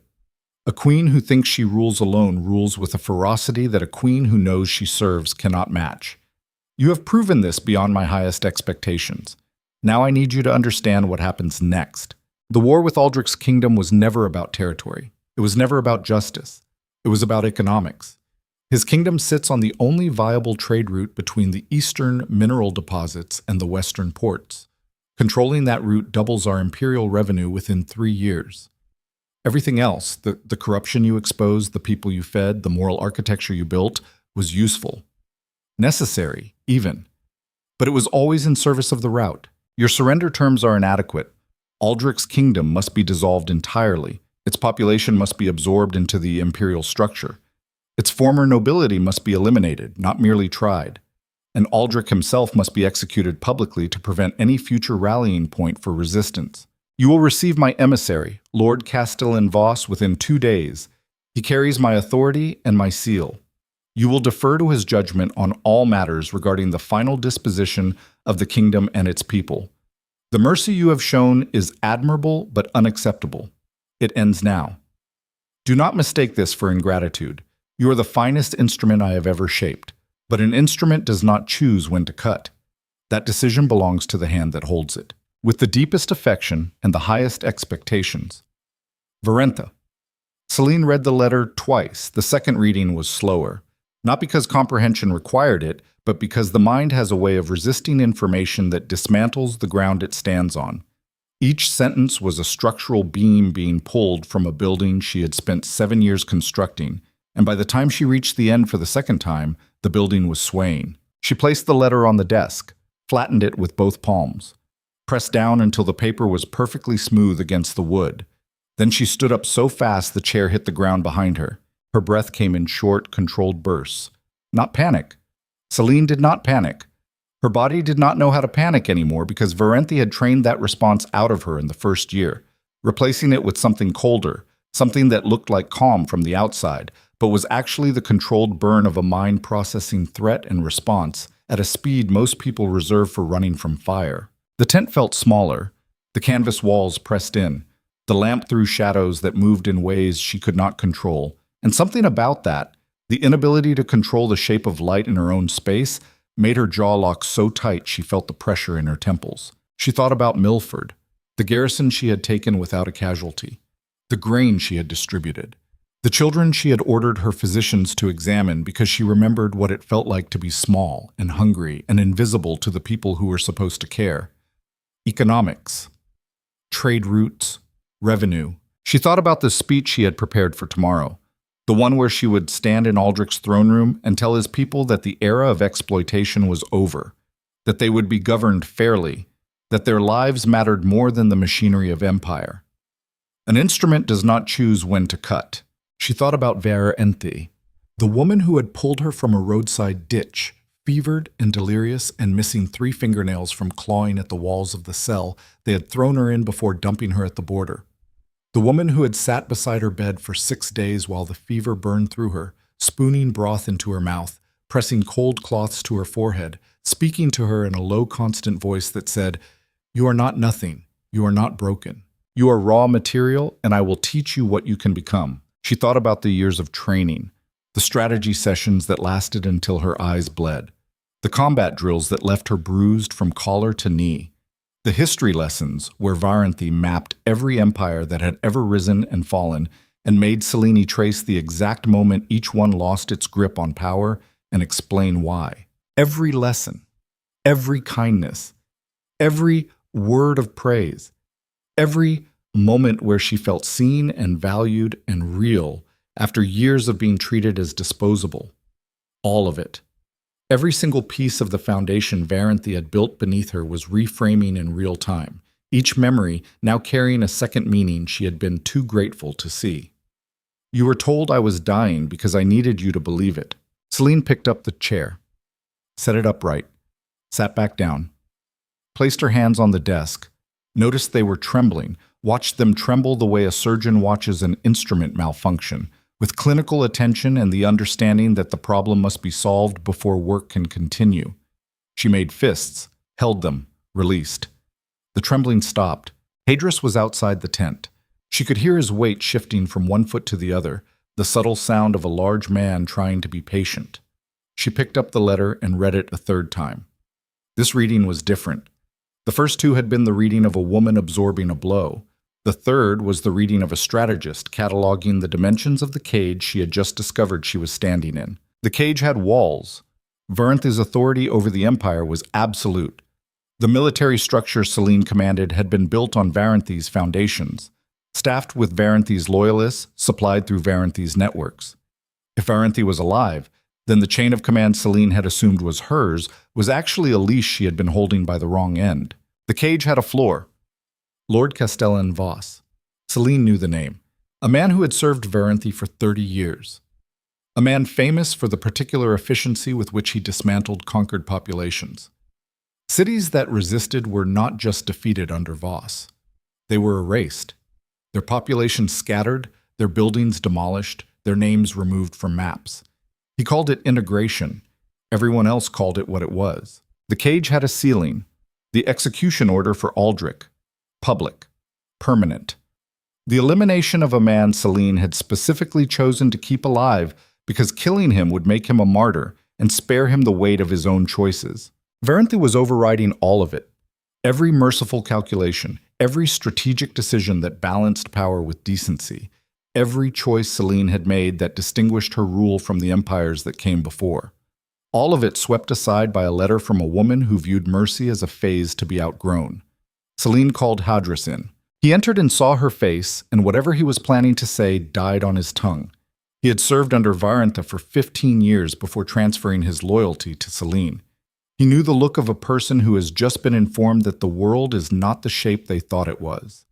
He had worn that look himself, once, a long time ago, in a room where Varenthy explained to him that the village he had spent 3 months protecting was being evacuated and demolished because it sat on a deposit of iron ore that the Empire needed more than it needed the people living above it. "Tell me about Lord Castellan Voss," Celine said. Hadris went very still. "Tell me." Hadris sat. The only time he sat without being invited was when the conversation required a kind of honesty that standing would not support. "Voss is the Empress's fixer," Hadris said. His voice was careful. "When she wants a thing done and does not care how it looks, she sends Voss. He has dissolved 4 provinces in the last decade. The populations were absorbed into labor systems. The ones who resisted were—" He stopped. Celine waited. "Were dealt with." Define dealt with. "You know what it means. I want to hear you say it." Hadris met her eyes. "Killed. Publicly. As examples. Men, women, not children. He would not go that far. But old enough to hold a weapon meant old enough to be made an example."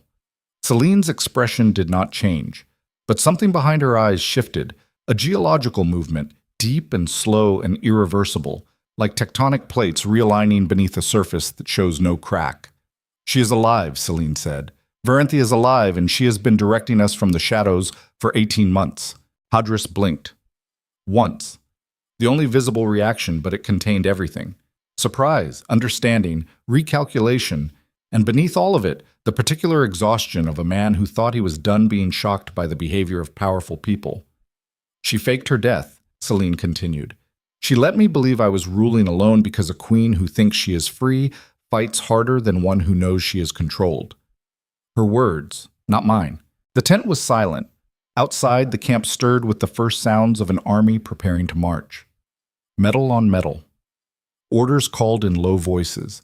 The organized noise of 60,000 people moving toward a destination that had just changed shape without any of them knowing it.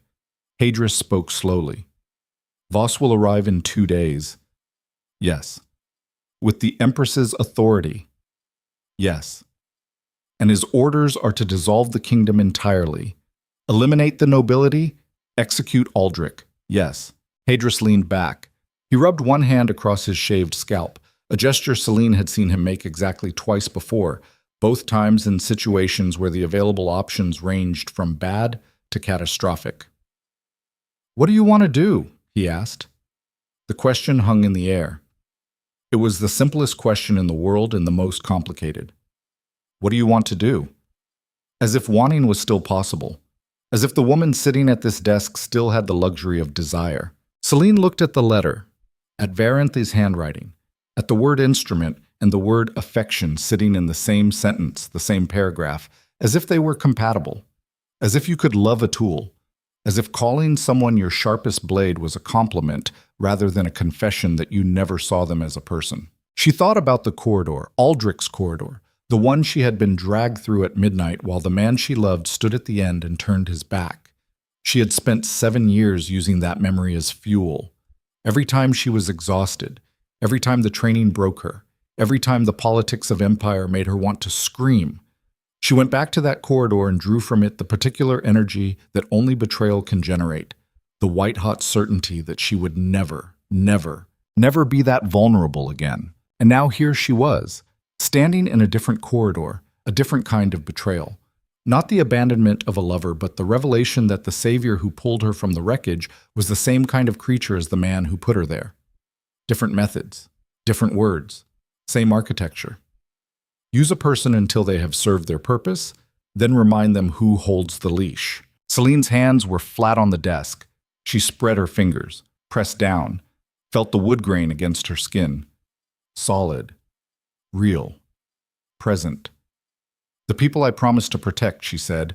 The ones I told they would be safe. Hadris nodded. They're still going to be safe. Hadris leaned forward. You understand what that means? I understand exactly what it means. It means define the Empress. It means define the Empire. It means define a dead woman who decided to come back to life at the most convenient possible moment, Celine. Hadris used her name the way he used it only in extremity, stripped of rank and title, reduced to the sound that meant this is real and we cannot pretend otherwise. If Varenthia is alive, her loyalists inside this army will activate the moment you refuse Voss. You built the command structure, but she laid the foundation. There are officers in this camp who answer to her before they answer to you. You know this. Celine knew. She had always known, in the abstract way a person knows that the house they live in was built by someone else and could, theoretically, be reclaimed.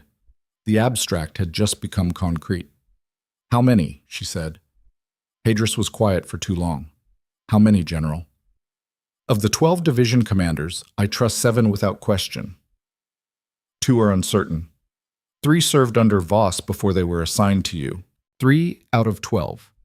20,000 soldiers under commanders whose loyalty was not to the Queen sitting at this desk, but to the Empress whose letter sat on it. And the support staff, Celine said. Logistics, intelligence, communication. Intelligence is the worst, Hadris said. Varenthia always controlled intelligence directly. I would assume anything you have sent through intelligence channels in the last year has been read by someone in the eastern provinces. Celine absorbed this. Each fact was a wall closing in, and the space between them was getting smaller with every sentence, and the woman sitting in that shrinking space was doing something that no one watching from the outside would have been able to see. She was letting go. Not of power, not of control, not of the people she had sworn to protect. She was letting go of the story she had told herself for 7 years. The story where Varenthia was the good mother and Aldrich was the bad lover, and Celine was the phoenix risen from ash. The neat, clean story where the lines between hero and villain were drawn in permanent ink. That story was dead.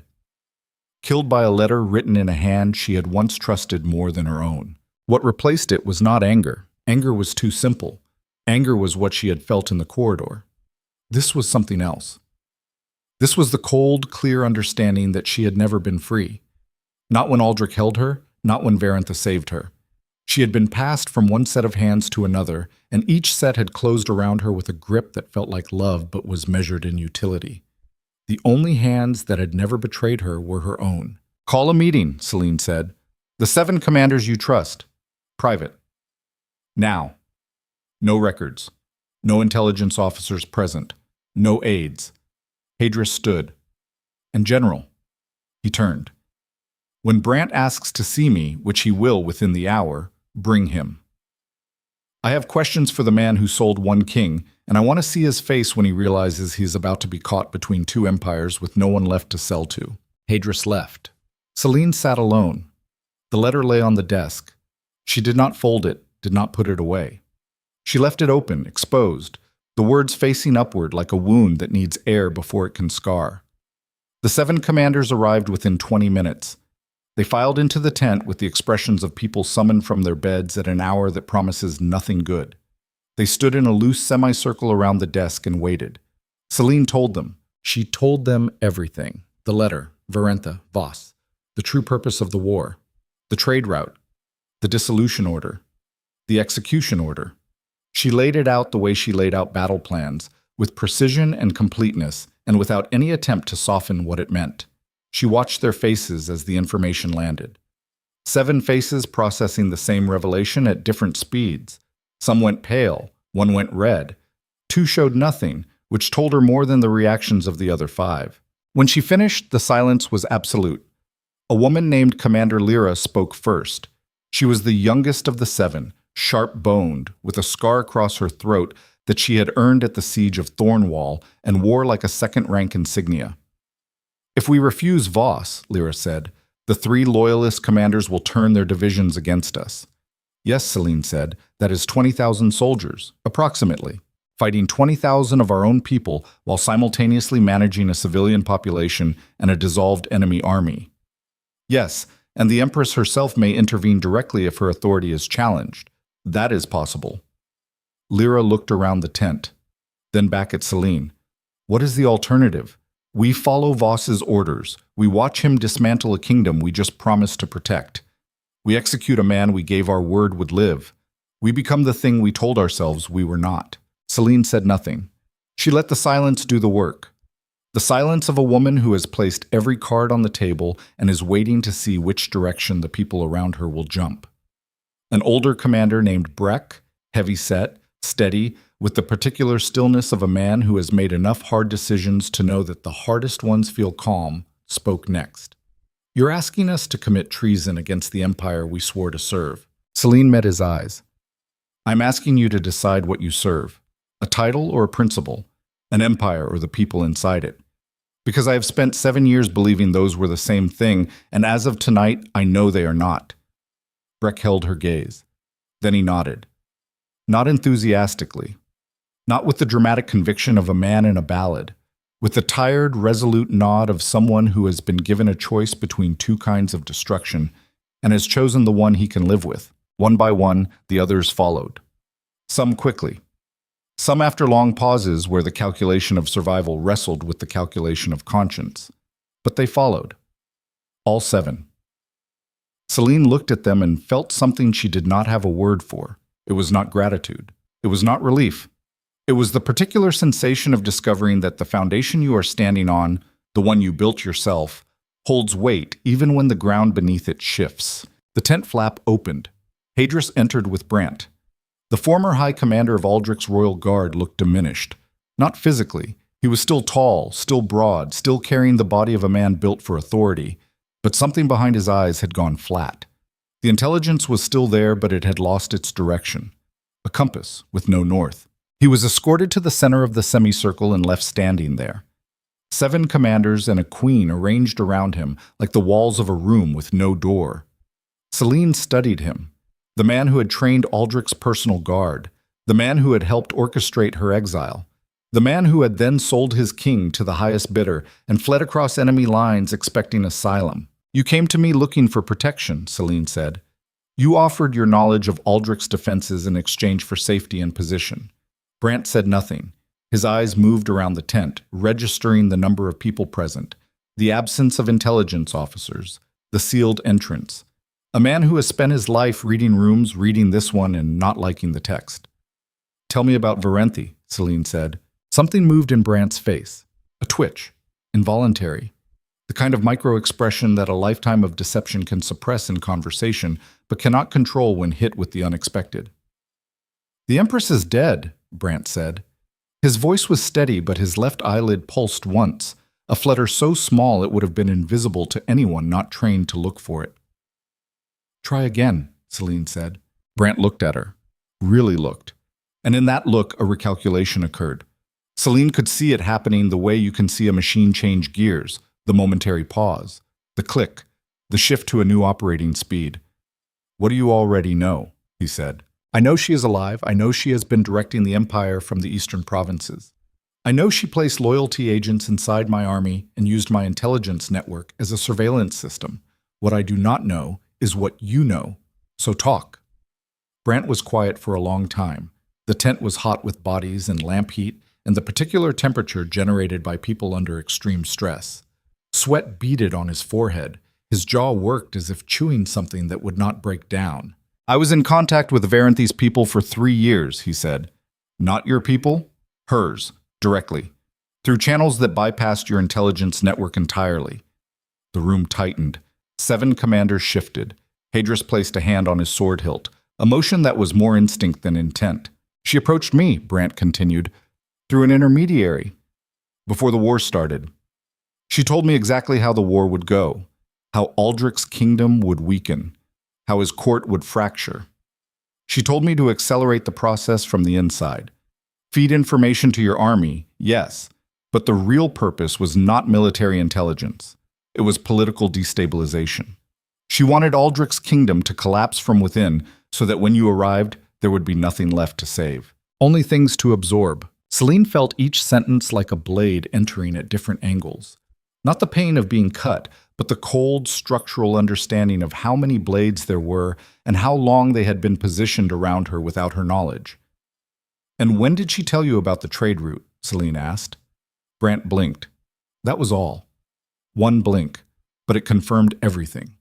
"You did not know about the trade route," Celine said. "She kept that from you too." Brant's silence was its own confession. The man who had sold one king and tried to sell himself to a queen was discovering that he had been a piece on a board he never even saw. The realization showed in his body, a slight forward lean, the loosening of his shoulders, the posture of a man who has been carrying weight he suddenly understands was never his to carry. "She used all of us," Brant said. His voice was different now, stripped of performance. What remained was something raw and uncomfortably human. "I thought I was negotiating with an empire. I was negotiating with one woman who had already decided everything." Celine looked at him and saw for the first time not an enemy, not a traitor, not a chess piece. A man. A small, calculating, self-serving man who had spent his entire life believing he was the cleverest person in every room and had just discovered that the room itself was a construction designed by someone cleverer. She did not pity him. Pity required a surplus of emotional capacity she did not currently possess. But she saw him, and seeing him clearly was its own kind of power. "You have two choices," Celine said. "You stay in this tent, and you tell me everything Varenthi's agents told you. Every name, every channel, every dead-drop encoded message and back-channel meeting. You give me the complete architecture of her network inside my army and inside Aldrich's court. And in exchange, you live. Not comfortably, not freely, but you live. And the second choice, I hand you back to Aldrich and let him decide what to do with the man who offered to deliver him in chain." Brant looked at the floor. The fight went out of him in stages. First his hands, which unclenched and hung limp at his sides. Then his spine, which curved forward. Then his face, which settled into the particular expression of a man who has run out of moves and knows it. "Ask your questions," he said. The interrogation lasted 2 hours. Brant talked. Names spilled out of him like water from a cracked vessel. Officers in Celine's army. Merchants in the supply chain. Intelligence operatives who reported to two masters and served neither honestly. The network was extensive, professional, and had been operating for years. With each name, Celine felt the architecture of her power shift. Walls she thought were solid revealed hidden doors. Floors she trusted showed cracks. The empire she believed she was commanding was riddled with passages and chambers she had never known about, and every one of them led back to a woman who had held her while she was fevered and told her she was not nothing. When it was over, Brant was taken to a guarded tent. Celine sat alone with Hadris and a list of names and a map of her own army that now looked like hostile territory. Dawn was breaking. Through the gash where the tent flap did not quite seal, gray light crept across the floor like something testing whether it was safe to enter. "We have 48 hours before Voss arrives," Hadris said. Celine was looking at the map. Her army, her creation, her 7 years of work, laid out in colored markers on parchment. Blue for loyal units, red for compromised, yellow for uncertain. The blue was larger, but the red was positioned at critical points, supply depots, communication hubs, the road to the capital. "We need Aldrich," Celine said. Hadris stared at her. "We need the one person on this continent who has more reason to stop Varenthi than we do. You're talking about allying with a man you just defeated, a man whose army is in the middle of surrendering. I am talking about a man who is about to be executed by an empress he does not know exists. A man whose people are about to be dissolved into an empire that views them as economic units. Whatever Aldrich is, whatever he has done, he will fight this. Not for me, not for his crown. For the same reason anyone fights when the alternative is watching everything they know get erased. He is weak," Hadris said. The word was not an insult, it was an assessment. "He was weak," Celine said. "But people who are about to lose everything become something different. She looked up from the map. I know this because it happened to me. The morning air came through the tent and moved the pages on her desk and carried with it the smell of campfires and wet earth and the faintest trace of something that might have been the sea, far away, unreachable, vast. Celine stood. She buckled her armor. Every strap pulled tight, every plate seated, every piece locked into place with the mechanical precision that had become her way of assembling herself each morning, building the queen from the outside in because the inside was something she could not afford to examine. "Get me a horse," she said, "and a white flag. Where are you going?" To do the one thing neither of these empires ever expected. She stepped out of the tent. The camp was alive now, soldiers moving through the pre-dawn routine of an army preparing to march. They moved around her like water around stone, parting without being told, their eyes following her with the particular attention that soldiers give to a commander who has never asked them to do anything she would not do herself. She mounted the horse Hadris brought. A black mare, tall, steady. The white flag was tied to a staff held by a rider beside her. The road to Aldrich's camp was short, 3 miles of ruined farmland. She had conquered this distance with 60,000 soldiers and 18 months of strategy. Now she was crossing it alone, under a flag of truce, riding toward the man she had broken to ask for the one thing she had sworn she would never need from him. Help. Not because he owed it, not because she deserved it, but because somewhere in the gap between the woman who had been used by a king and the woman who had been used by an empress, there was a narrow strip of ground that belonged to neither betrayal. And on that ground, 2 people who had been instruments in other people's hands might find the only thing that could save them both. The choice to stop being wielded, the choice to become their own.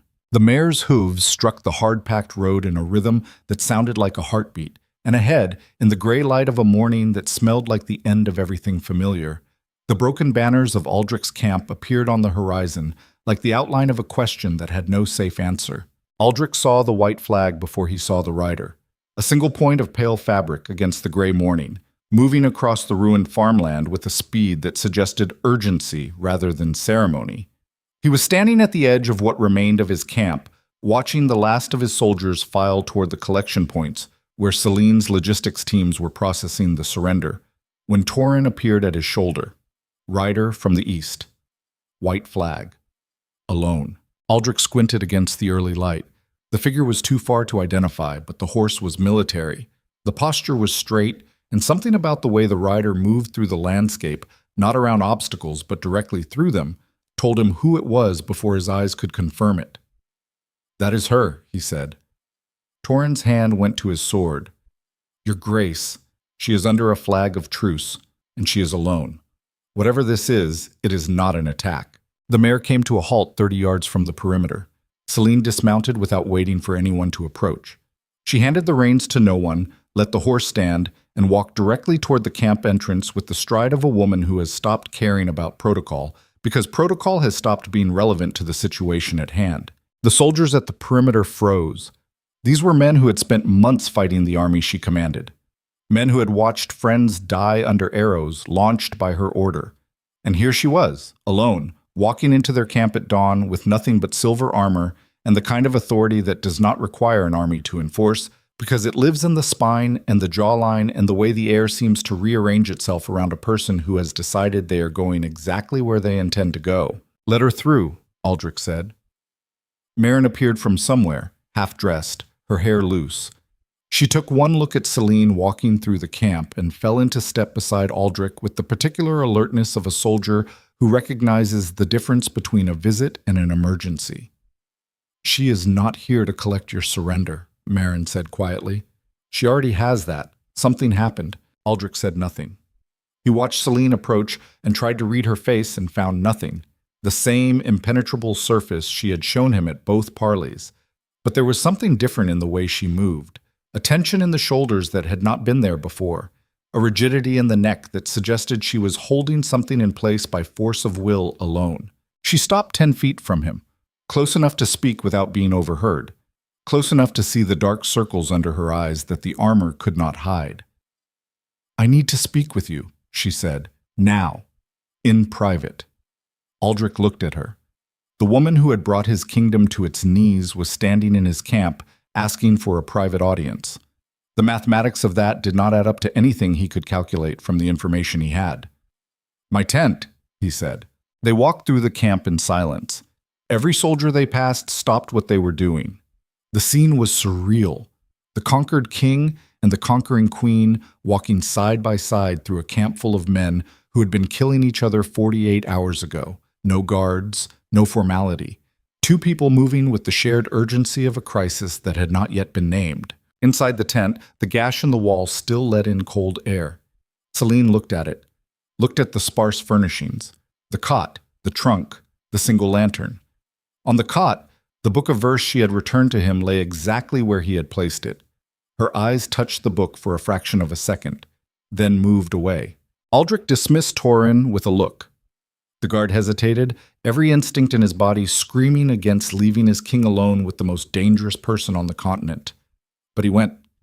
Marin stayed outside the entrance, close enough to hear raised voices, far enough to give the illusion of privacy. Celine spoke without preamble. "Varenthi is alive." The name hit the air and changed its temperature. Aldrich knew the name. Everyone on the continent knew the name. The Empress of the Viramont Dominion. The woman who had built the empire that now held a sword to his throat. The woman who had died, reportedly, 18 months ago. "That is not possible," he said. "I received a letter from her 2 hours ago.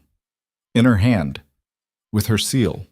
She has been in the eastern provinces this entire time, directing the empire through intermediaries while I served as her weapon." Aldrich's mind worked through the implications with the desperate speed of a man who has been drowning and just realized the water is deeper than he thought.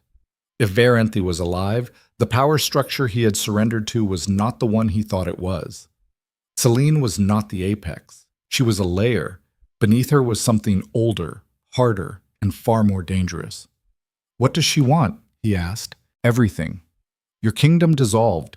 Not governed, dissolved. Your population absorbed as labor. Your nobility eliminated. And you, executed publicly as a demonstration." The words were clinical, delivered with the economy of a woman who does not have time to soften anything. Aldrich felt the floor shift beneath him. Not physically, but in the way the floor shifts when a person realizes that the worst thing they imagined was not actually the worst thing. That there are levels below the bottom, and someone is currently digging. "And you," he said, "what does she want from you?" "Obedience. She built me to be her instrument, and now she expects me to perform as designed. Will you?" Celine looked at him, and in that look was the answer to every question he had asked, and several he had not. Her eyes were not cold anymore. They were burning, not with the controlled fire of a strategist or the contained heat of a woman holding her emotions in check.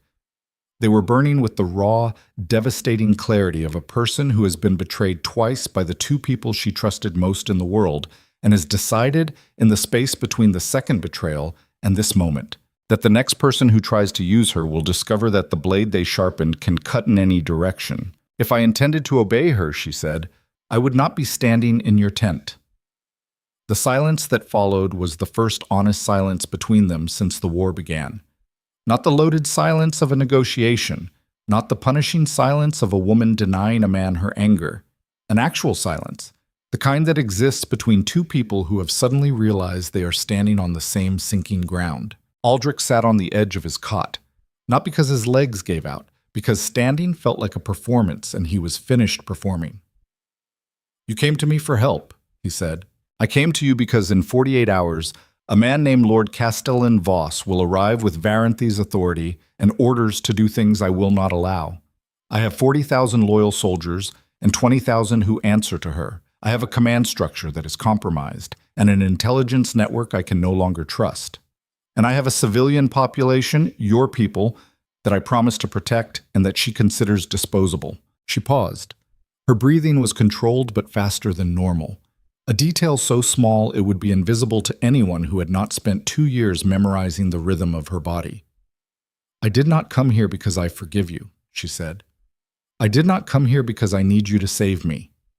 I came here because the people on both sides of this line are about to be ground between two empires, and the only way to stop it is if the two people those empires tried to use decide to stop being used."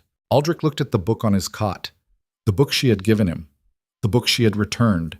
the entire arc of their history contained in a single object that smelled of dust and old ink. "Tell me what you need," he said. What followed was not a reconciliation. It was not a tender scene between former lovers finding their way back to each other. It was two exhausted people sitting in a damaged tent working through the logistics of survival with the grimness and focus of surgeons operating on a patient who is already coding. Celine laid it out. Voss would arrive from the east with a force of between 5,000 and 8,000 personal guard. Small compared to her army, but his authority was the real weapon. The moment he presented Verenthi's orders, the 20,000 loyalist soldiers in Celine's ranks would have a choice between following their queen and following their empress. That choice would fracture the army. Meanwhile, Aldrich's forces were mid-surrender. Weapons collected, units dispersed. Any attempt to rearm would take days they did not have. The capital was the key. Whoever held the capital held the narrative. If Voss reached the capital first and established authority, the story would be that Celine had gone rogue, that her surrender terms were invalid, that the empire's real intentions, dissolution, absorption, execution, were the legitimate outcome. By the time anyone challenged that story, the machinery of destruction would already be in motion. "We get to the capital first," Celine said, "both of us. Together. We hold it. We present a unified front. When Voss arrives, he finds not a defeated kingdom and a rogue queen, but a coalition." Aldrich leaned forward. His mind was working in ways it had not worked in years. The fog of guilt and exhaustion that had settled over him since the first parley was burning away, replaced by something sharper. Not hope, exactly. Something more primal. The particular activation that occurs in a human being when the option to sit still and accept destruction is removed, and the only remaining choice is to move. "My army is disarmed," he said. "Not entirely. Your weapons are in collection points inside this camp. Your soldiers are demoralized but alive, and most of them have not yet left. You want me to rearm my own army, the army that just surrendered to you. I want you to give your people a reason to fight that is worth fighting for. Not your crown, not your pride. The fact that a foreign empire wants to erase them from the map." Marin's voice came from outside the tent. She had been listening. She pushed through the entrance without apology or hesitation. "How long do we have?" she said. Celine looked at her. The two women exchanged a glance that contained a rapid, compressed negotiation between two military minds arriving at mutual respect through the shorthand of shared crisis. If Voss left the eastern provinces when the letter was sent, he will reach the capital in 36 hours. We can get there in 18 if we move now. Mounted advance guard, fast column, leave the supply train to follow. Marin looked at Aldrich. "Your Grace." Aldrich stood. The motion was different from any other time he had stood in the last 7 years. There was no hesitation, no performance, no awareness of how a king should look when he rises. He stood the way a man stands when the fire has reached the room he is in, and the only exit is forward. "Get Draven," he said. "Get every officer still in camp. Tell them we march in 1 hour." The camp, which had been in the process of dissolving, reversed direction with a violence that seemed almost chemical. Word spread in minutes. The king was calling his soldiers back. Not to fight the Viremont army, to fight with them, against something worse. The reaction was not uniform. Some soldiers, already walking the roads home, heard the horns and kept walking. Their war was over and no horn was going to change that. Others stopped, turned around, looked back toward the camp where the sound was coming from, and felt something stir in the part of them that had not yet gone numb. They came back in ones and twos and then in dozens. Men who had dropped their swords that morning walked to the collection points and picked them up again. Not with the heavy obligation of soldiers ordered to fight. With the particular grip of people who have been told that the thing threatening them is not an enemy army, but annihilation. And annihilation is the one opponent that makes every other grievance irrelevant. Draven stood at the center of the camp, watching his army reassemble itself from the dead. His face was the face of a man witnessing something he had no framework to process. 24 hours ago, he had argued for last stands and hopeless defensive positions. Now his king was mounting a joint operation with the enemy, and the old marshal's entire understanding of the word enemy was dissolving in real time.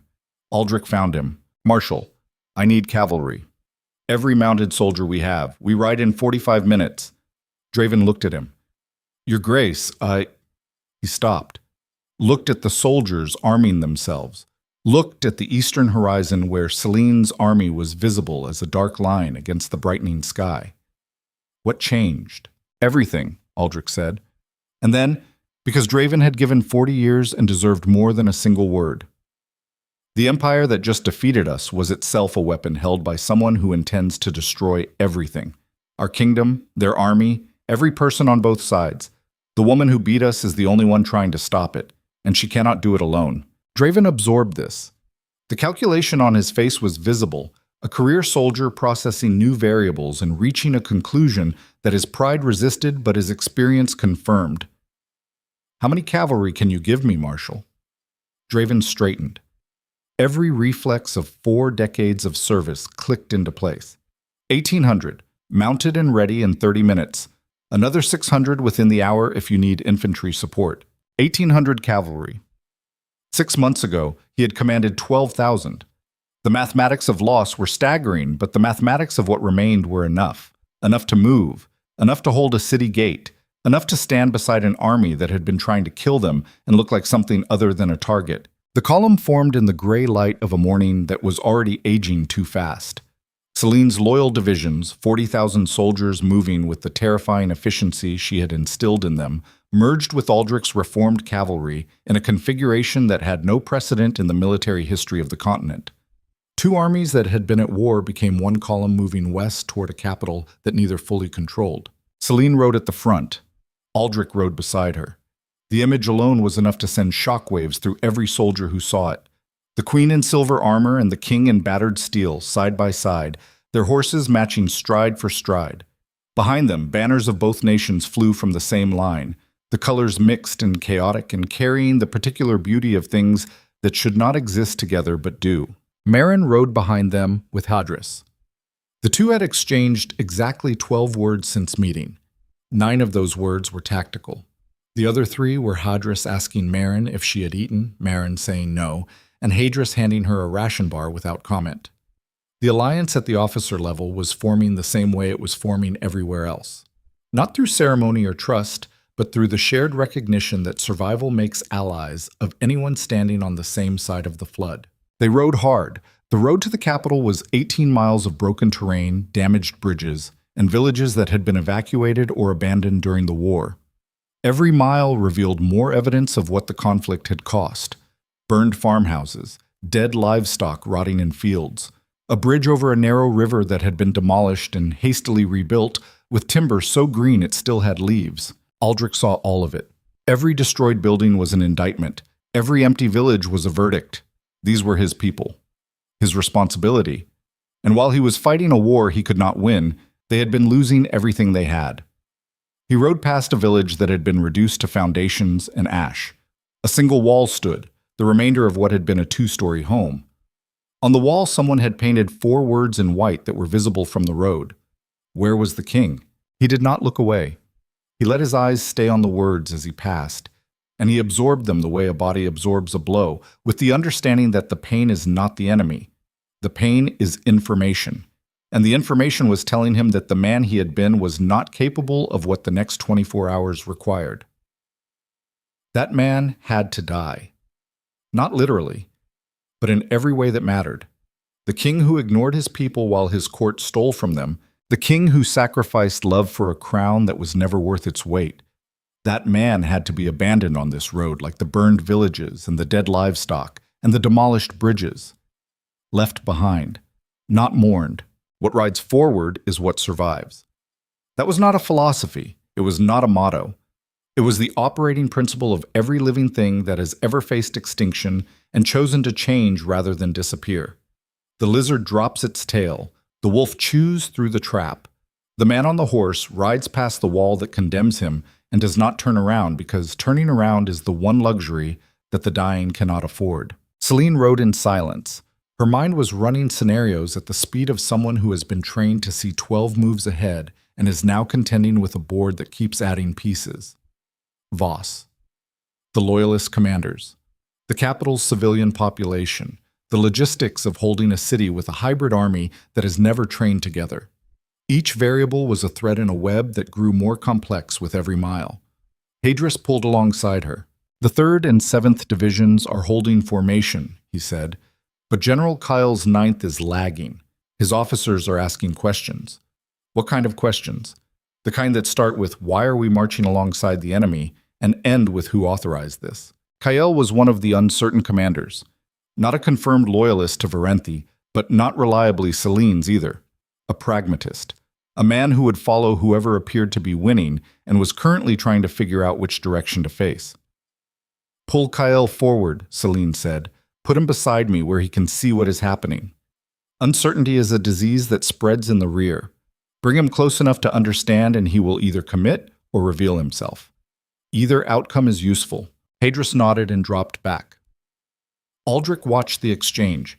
He was learning something in real time, watching Celine command. Not the broad strokes he had witnessed at the parleys, but the minute-to-minute reality of holding 60,000 people together through the constant, grinding work of managing fear, loyalty, ego, and doubt in a system that was designed to obey one voice and was now hearing two. She was extraordinary. The word was inadequate, but it was the one that kept surfacing. Not extraordinary in the way that ballads mean when they describe warriors and queens.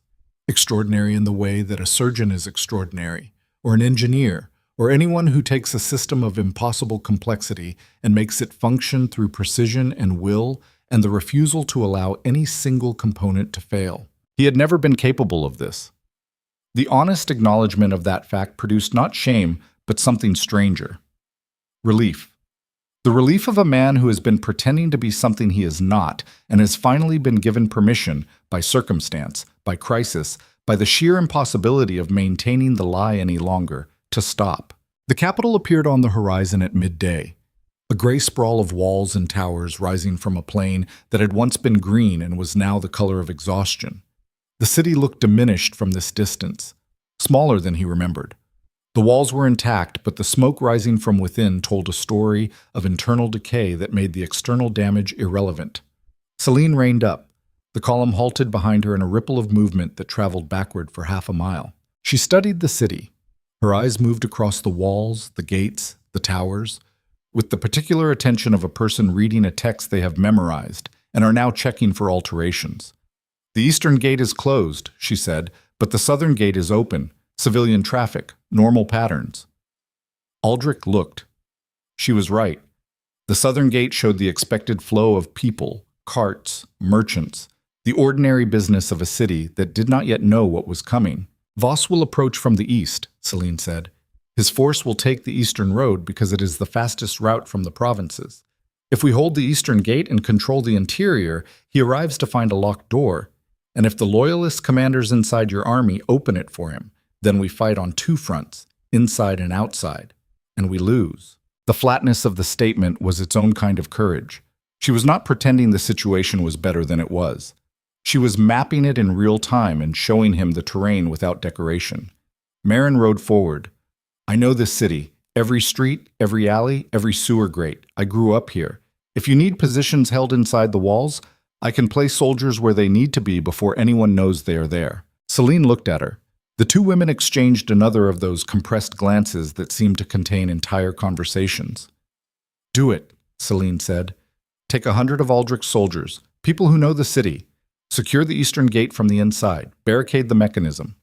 If anyone tries to open that gate without my direct order, you stop them by whatever means necessary. Whatever means. Whatever means. Marin nodded. She did not salute either Celine or Aldrich. She simply turned her horse and rode toward the column, already calling names, already selecting the soldiers who would follow her into the city to hold a gate against an army that might include 20,000 of the people currently marching beside them. The column entered through the southern gate. The reaction of the civilian population was something Aldrich would carry in his memory for the rest of his life. They did not run. They did not hide. They stood in the streets and watched. Thousands of faces, gaunt, hollow, marked by months of war and years of neglect. Women holding children who stared with enormous eyes. Old men leaning on door frames. Merchants standing in front of empty stalls. They watched the two armies enter their city together, and their faces showed not fear, but confusion. The deep, bone-level confusion of people who have been told one story for so long that the appearance of a different story does not register as change, but as error. as if reality has made a mistake and will correct itself shortly. Aldrich rode through their gaze and felt each pair of eyes like a weight added to a load he was already carrying.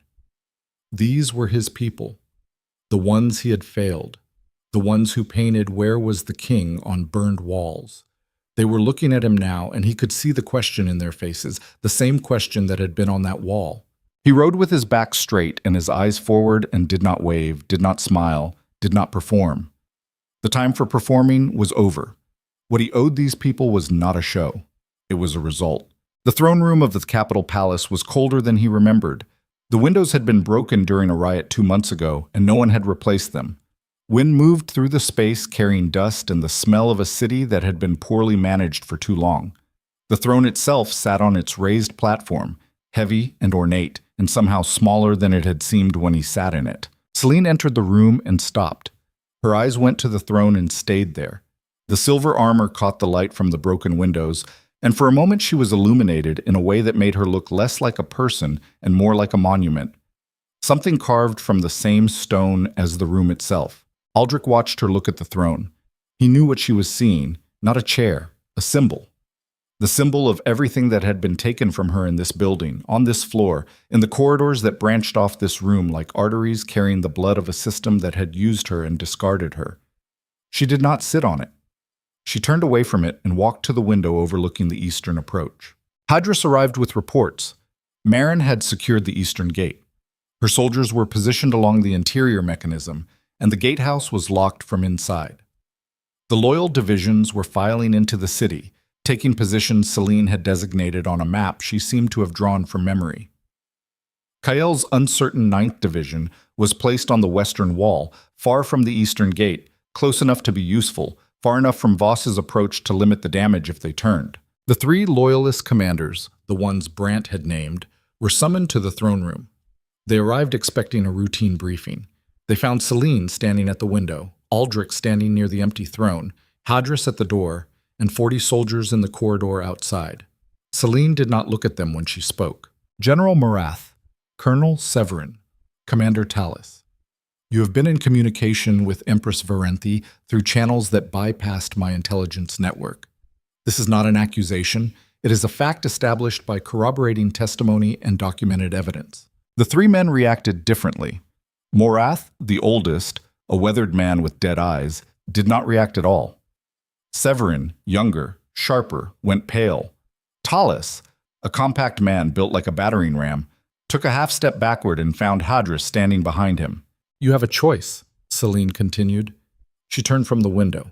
Her face was the face of a woman who has moved past anger into the territory beyond it, where decisions are made with the precision of arithmetic and the finality of gravity. You can confirm your loyalty to me, here, now, and your soldiers will be integrated under commanders I trust. Or you can refuse, in which case you will be detained until this crisis is resolved. There is no third option. There is no negotiation. And there is no time. Severin broke first. Your Majesty, He swallowed. I was following orders. The Empress told you I was a tool, Celine said. She told you my purpose was temporary. She told you that when she was ready, she would resume control and I would step aside. She used the word instrument. I know because she used the same word in her letter to me. Severin's face collapsed. The particular collapse of a man who realizes that the secret he sold his integrity to protect was never actually a secret. Morath spoke. His voice was flat, without apology or defense. She offered us estates in the eastern provinces, titles, position, in exchange for keeping her informed and being prepared to act when Voss arrived. And now Voss is coming, Celine said, and the estates and titles she promised are contingent on a plan I am not going to let happen. So the calculation you made 6 months ago no longer applies. Make a new one. Morath looked at her for a long time, then at Aldrich, then back at Celine. My soldiers will follow your orders, he said, not because I trust you, because Voss is worse. Celine nodded. She did not thank him. Gratitude was a currency she could not afford to spend on a man whose loyalty had a price tag. Severin and Tallis followed. The room emptied. Hadris escorted them out, and new commanders were assigned to oversee their divisions within the hour. Aldrich stood in the empty throne room. The wind through the broken windows was picking up. Evening was coming, and with it, the narrowing of time that precedes every moment where the line between survival and destruction becomes so thin it can only be crossed by people willing to leave pieces of themselves on both sides. Celine was at the window again, looking east. The road was empty, but it would not be empty for long. "He will come at dawn," she said. "He always moves at dawn." Varanthe taught him that. She taught all of us that. Strike when the light is behind you and the enemy is squinting. Aldrich moved to the window. He stood beside her. Not close, not far. At the distance that had become their language, the 6 feet that said, "I am here and I will not cross, and I do not expect you to cross either." "Celine," he said. She did not correct him this time. She did not tell him he had lost the right to use her name. She let it hang in the air between them and did not reach for it, and did not push it away. "If we survive this," he said, "we deal with tomorrow after tomorrow." Below them, the city was filling with soldiers.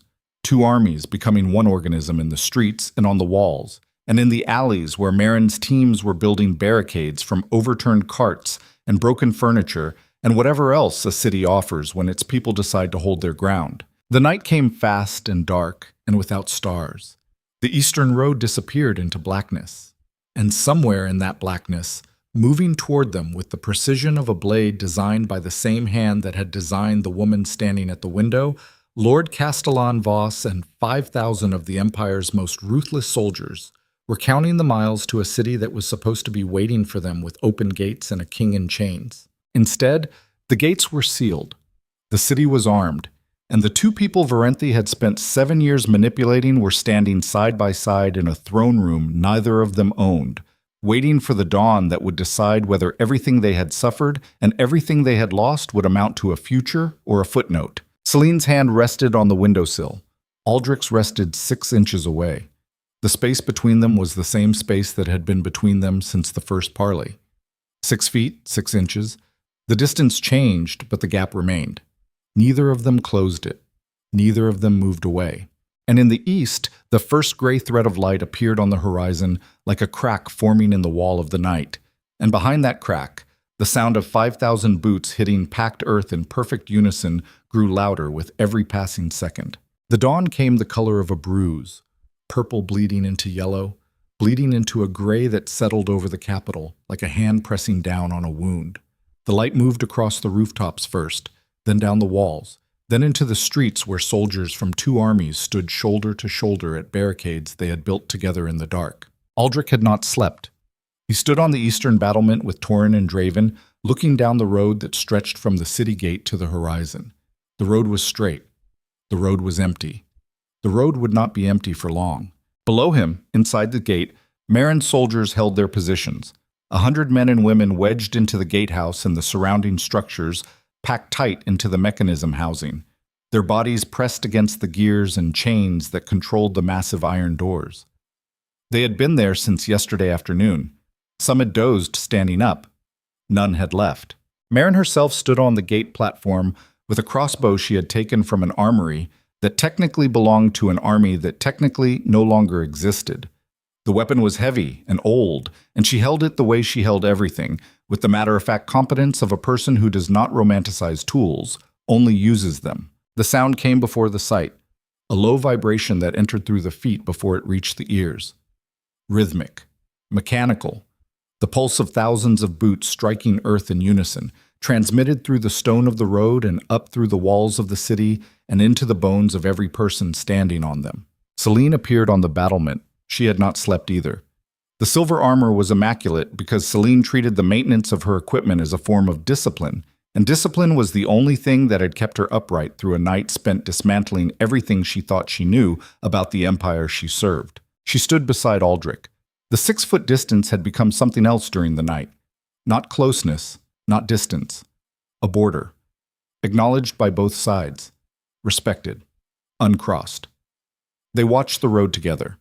The first ranks appeared at the edge of visibility. Dark armor. Tight formation. Moving with the precision that Varenthe's personal guard was famous for. The kind of precision that turns an army into a single organism with 5,000 limbs and one mind. At the front, mounted on a black horse that was almost theatrical in its size and color, rode a man Celine recognized from descriptions she had studied but never seen in person.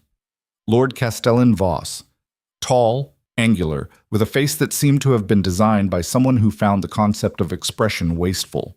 He wore no helm, his hair was cut close to the skull. His eyes, even at this distance, had the flat quality of surfaces that reflect light without absorbing it. The column halted 200 yards from the gate. Standard protocol. A herald rode forward bearing Varenthi's banner, the crescent bisected by the vertical line.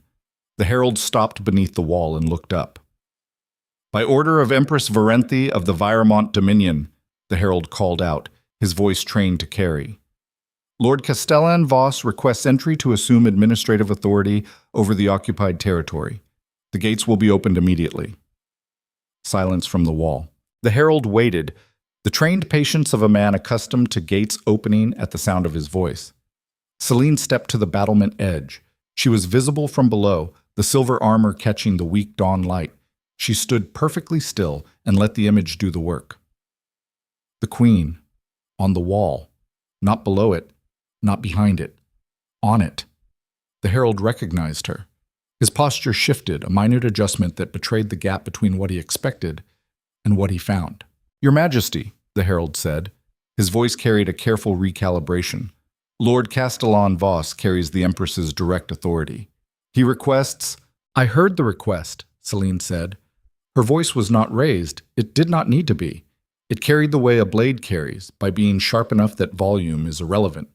Return to Lord Voss and inform him that the gates of this city are closed by order of the Queen. If he wishes to speak, he may approach under a white flag with no more than 3 attendants. If he approaches in force, he will be treated as a hostile actor. Those are my terms. They are not negotiable. The herald stared. The particular stare of a man processing the fact that the world has stopped working the way it did 5 minutes ago. He turned his horse and rode back to the column. Aldrich watched the exchange. Something in his chest moved. Not love, not admiration, recognition. He was watching a woman do what he had never done. Stand on a wall and refuse to open the gate. Hold a line not because it was safe, but because it was right. Risk everything, not for a crown, but for the people behind the wall who were counting on someone to stand between them and what was coming. He had turned his back in a corridor. She was standing on a wall. The distance between those 2 acts was the distance between the man he had been and the man he needed to become. And he understood with the terrible clarity that comes only in moments of extremity that the distance was exactly the width of a choice. Voss came, not under a white flag. He rode forward alone, which was either arrogance or strategy, and with a man like Voss was probably both. He stopped his horse beneath the wall and looked up at Celine with the flat expression of a man who has dismantled kingdoms and considers this one no different. Your Majesty, he said. His voice was controlled, precise, delivered with the particular care of someone who treats words as instruments. The Empress anticipated your reluctance. She asked me to remind you that your authority derives from hers, that the army you command was built on foundations she laid, and that the crown you wear was placed on your head by her hand. Celine looked down at him. The height differential was physical, but the symbolism was louder than the architecture. She stood above him. She spoke down to him, and every soldier on the wall and every soldier in his column watched and understood the geometry of what was happening. Tell the Empress, Celine said, that the woman she pulled from a ditch is grateful. The woman she trained is loyal. But the woman standing on this wall is neither of those things. The woman standing on this wall is a queen who made a promise to the people inside this city, and no letter, no title, and no Castellan is going to make her break it. Voss did not react. The absence of reaction was its own kind of reaction, the blank face of a man recalculating. You understand the consequences, he said. I understand that you have 5,000 soldiers, and I have 40,000 behind these walls, plus the armed forces of the kingdom you came here to dissolve.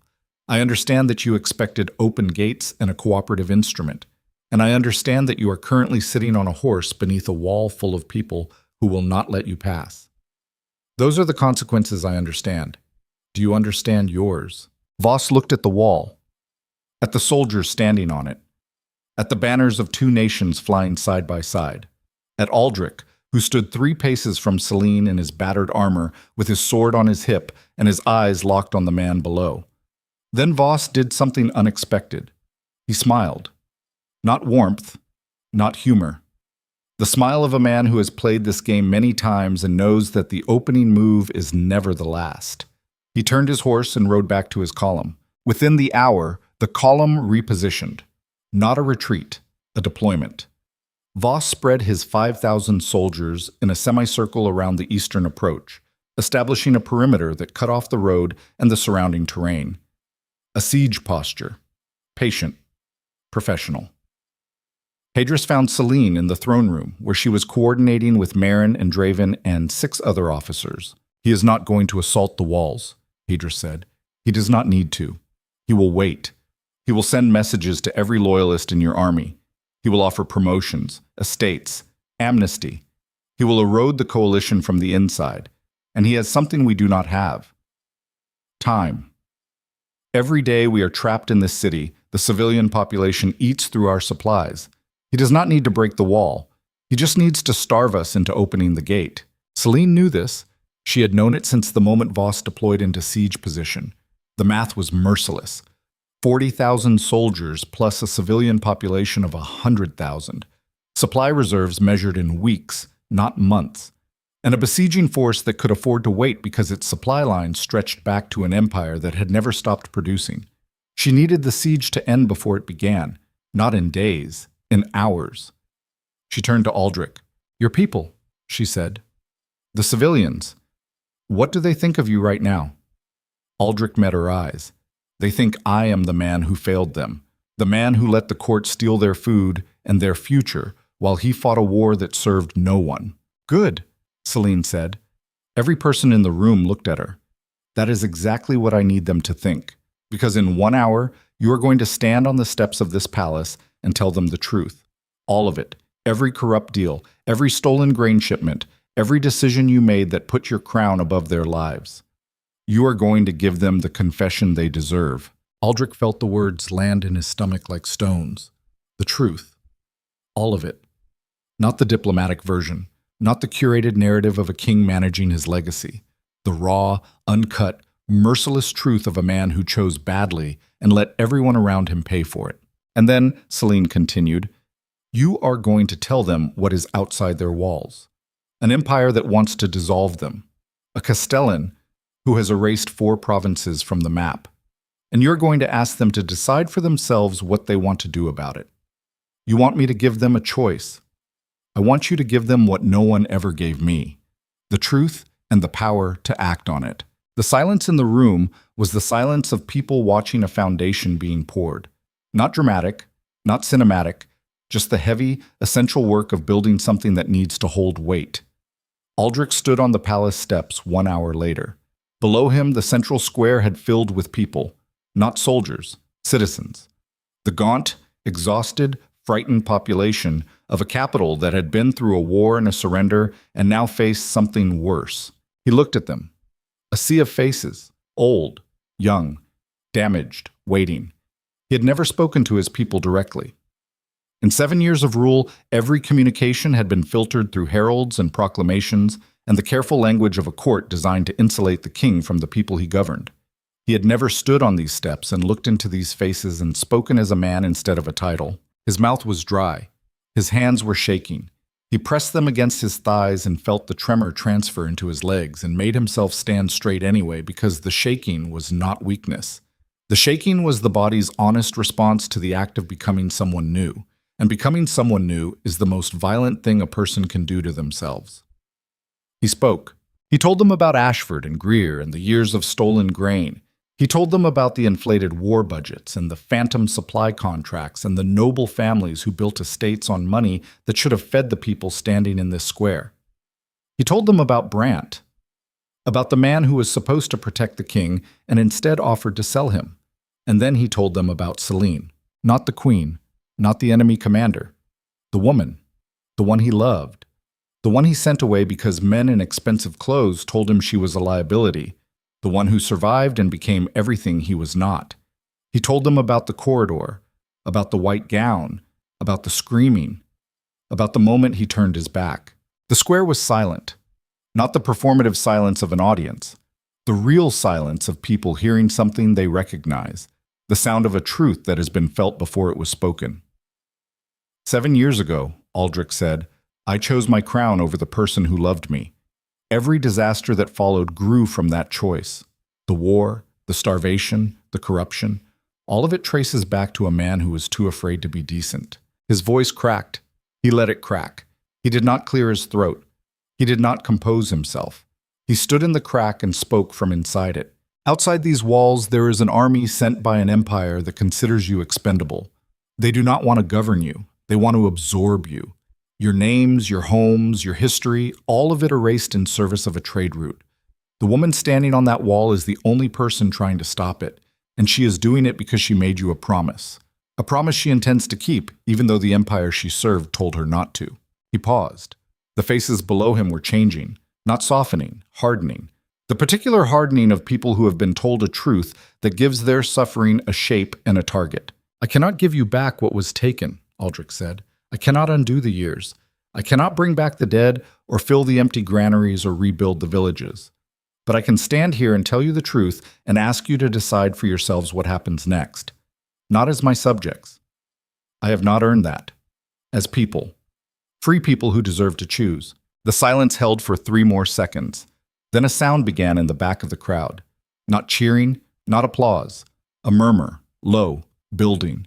The sound of 1,000 private conversations happening simultaneously as people turned to each other and spoke in the urgent, hushed tones of a population making a collective decision in real time. The murmur grew. Voices rose above it, not organized chants or rehearsed slogans, raw declarations.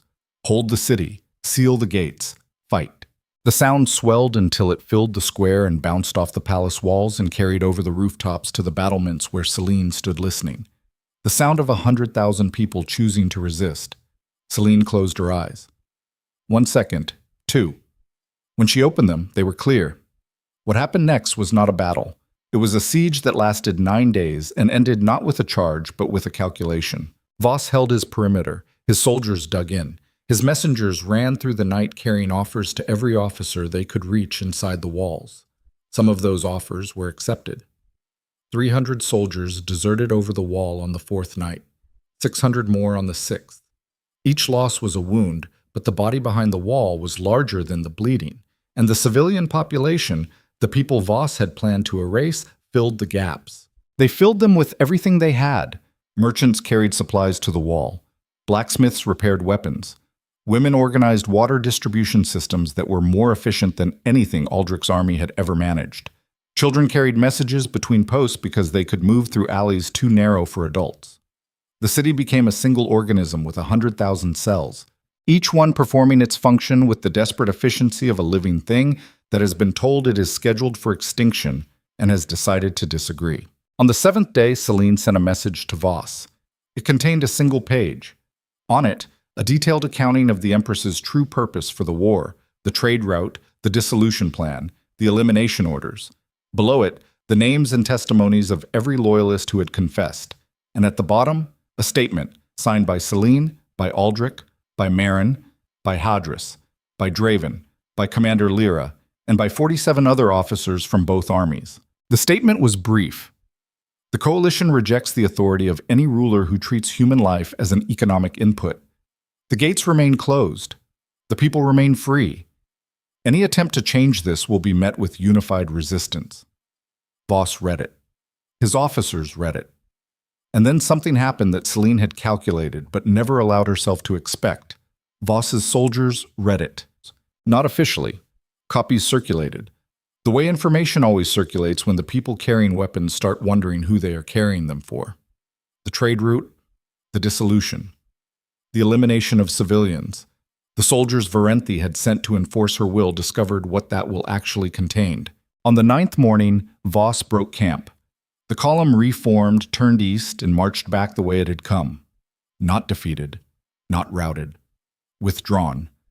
The precise professional withdrawal of a force whose commander has received new information and determined that the cost of continuation exceeds the value of the objective. Voss rode past the wall one final time. He looked up at Celine, who stood where she had stood 9 days ago. He did not speak. She did not speak. The silence between them was the silence of 2 professionals acknowledging that the game had ended and the board was being cleared. Then he was gone. The road swallowed his column the way roads swallow everything that passes over them, completely and without memory. The city exhaled, not all at once, in stages. First, the soldiers on the wall, whose bodies loosened one muscle group at a time. The particular decompression of people who have been braced for impact for 9 days and have just learned the impact is not coming. Then the officers who lowered their maps and their reports and stood blinking in the light of a morning that did not contain a crisis. Then the civilians, who emerged from buildings and barricades and looked at each other with the stunned, raw, unguarded faces of people who are still alive and did not expect to be. Marin climbed down from the gate platform. She sat on a stone step and put her head in her hands and stayed that way for a long time. Hadris found her there and sat beside her without speaking. Two people from opposite sides of a war sitting together in the particular silence of shared survival. Draven stood on the battlement and watched the eastern road until the last speck of Voss's column vanished. Then he unbuckled his sword belt, held it in both hands, looked at it the way a man looks at a companion he has carried for 40 years. He set it on the stone ledge of the battlement, left it there, walked away. In the throne room, Celine and Aldrich stood in the empty space where the aftermath had not yet settled into narrative. The room was the same room it had been. The throne was the same throne. The broken windows let in the same wind. But the air felt different, lighter, not with joy, with absence. The absence of the particular weight that exists only when the future is uncertain and the present is unbearable.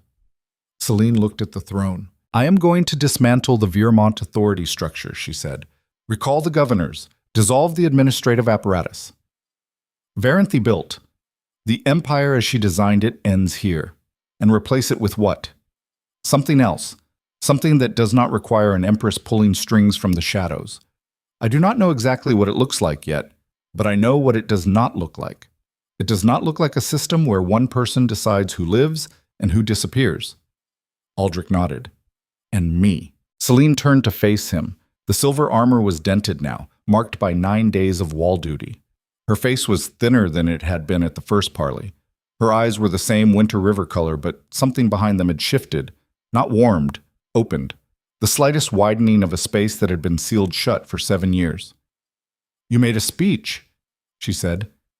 "On the steps." "Yes. You told them the truth. All of it. The corridor. The gown." "Yes." "Why?" "Because it was theirs. The truth was theirs. I kept it from them the same way I kept everything from everyone. Locked in a room that only I had the key to, and the room got smaller and smaller and smaller until I was suffocating in it, and everyone outside it was paying the price." Celine was quiet. The wind moved through the broken windows and stirred the dust on the floor, and for a moment the room smelled of stone and age, and the particular clean emptiness of spaces that have been cleared of everything that used to fill them. "I cannot forgive you," she said. Her voice was steady, but it carried something underneath the steadiness. Not anger, not grief. The vibration of a string that has been held taut for so long that releasing it feels more dangerous than maintaining the tension. What you did in that corridor killed something inside me that I spent 7 years building a life on top of. If I forgive you, the foundation cracks, and I cannot afford cracks." Aldrich nodded. He understood. The understanding was not intellectual, it was physical. He felt it in his body the way he had felt the tremor in his hands on the palace steps. The body's honest response to a truth that the mind has been avoiding. "But I can do something else," Celine said. He waited. "I can let you earn what comes next. Not my forgiveness, not my love. Those are gone, and I will not pretend otherwise. But there is a kingdom that needs rebuilding. There are people who heard you confess and chose to fight anyway. They gave you something you did not deserve. A second chance. What you do with it is not my concern, but it is your responsibility. And this time, if you fail them, there will be no one to blame but the man standing in this room." Aldrich felt something move inside him. Not the collapse he had felt at the first parley, not the numb horror of discovering Brant's betrayal. Something quieter, smaller. A seed, not of hope. Seeds of hope are fragile things that die in bad soil. This was a seed of purpose, harder, denser, the kind of thing that grows in cracks and rubble and places where nothing else will take root. He looked at the throne, the heavy, ornate chair that had been the center of his identity for 7 years. the thing he had sacrificed everything to sit in. He did not want it. The realization was not dramatic. It was simple, clean, the way the most important realizations always are. He did not want the throne because the throne was a seat, and a seat is where you sit when you have stopped moving. And he was not going to stop. "Give it to someone who will use it better," he said. Celine studied him, looking for the performance, looking for the calculated humility of a politician managing his image. She searched his face the way she had searched it at every encounter, with the precision and thoroughness of a woman who has been lied to by experts and knows every variation of the craft. She did not find it. What she found instead was the face of a man standing in the wreckage of his own choices with nothing left to perform. No crown, no army, no court, no mask, just a human being in a cold room with broken windows, telling the truth because the truth was the only thing he had left, and he was too tired to replace it with anything else. She nodded. One nod. Brief, complete. Then she walked out of the throne room. Her boots echoed on the stone floor. The sound grew fainter with each step until it disappeared into the larger sound of a city beginning to live again. Aldrich stood alone. The throne was behind him. The broken windows were ahead. Through them, he could see the streets filling with people, soldiers and civilians, former enemies and current allies, a population that had chosen to exist together and was now confronting the morning-after reality of what that choice required. He did not sit on the throne. He did not touch it. He walked past it and down the steps and out through the palace doors into the light of a day that was ordinary in every way except that it was the first day of whatever came next. Months passed. The structures of the old kingdom were dismantled and rebuilt by a council that included officers from both armies and civilians elected from the districts. Celine established a transitional authority that answered to the council rather than to a crown. The imperial apparatus was recalled, reorganized, stripped of the mechanisms Varanthe had used to concentrate power in a single pair of hands.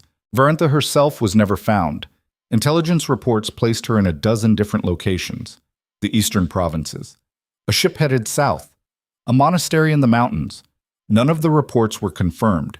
She became what all deposed rulers eventually become, a rumor, a cautionary tale, a name that people invoked when they wanted to remind each other what power looks like when it stops seeing people. Aldrich did not take a seat on the council. He did not take a title. He took a role that had no name and no authority. He worked. He traveled to the villages that had been destroyed and helped rebuild them with his own hands. He carried timber. He dug foundations. He stood in mud and hammered nails and came home at night with splinters in his palms and aches in joints that had never been asked to do honest labor. The people did not trust him. Not at first. Trust is the slowest thing a human being can build and the fastest thing they can destroy. But they watched him. They watched a former king with mud on his face, splitting wood beside farmers whose fields he had neglected. They watched him sit in village meetings and listen without speaking. They watched him eat the same food and sleep in the same rough shelters and carry the same loads, and they did not forgive him because forgiveness was not what he was asking for. He was asking for nothing. And that, more than any speech or confession or grand gesture, was what began to change things. The absence of asking, the presence of doing, the slow, grinding, unglamorous work of a man who has finally understood that the only way to repay an unpayable debt is to spend the rest of your life making payments anyway. One evening, months later, Aldrich was standing on a hill overlooking the sea. He had been working on a coastal village for 3 weeks, helping rebuild a fishing dock that had been destroyed during the war. His hands were rough. His back ached. His clothes were plain. No armor, no crown, no insignia. A man standing on a hill. In the distance, on the road that ran along the coast, a procession was passing. Royal banners in blue and silver, a mounted escort, and in the center, a carriage bearing the new crest of the unified territories. Aldrich watched the procession approach. He knew what it was. Celine was traveling to the northern provinces to oversee the reconstruction. The road passed within a quarter-mile of where he stood. He did not move toward it. He did not wave. He did not call out. He stood on the hill with the sea wind in his face and the salt in his lungs and the particular stillness of a man who has stopped reaching for things that are not his. The carriage passed. For a single moment, the curtain shifted. Celine's face appeared in the gap. She was looking at the sea. The late light caught her features and softened them in a way that the silver armor never had. and for that one instant she looked like someone Aldrich had never met. Not the girl who read poetry, not the queen who conquered his kingdom. Someone else. Someone who existed on the other side of everything they had both survived. A woman looking at the sea because the sea was beautiful, and beauty was still possible even after everything. Her eyes moved to the hill. Found him. Held for a count of 1, 2, 3. She gave him nothing. No nod, no smile, no acknowledgement, no anger, no forgiveness, nothing. And in that nothing was everything he needed to understand. She had not forgotten him. She would never forget him. He was carved into her history the way a wound is carved into skin, permanent and present, and part of the landscape of who she was. But the wound had closed.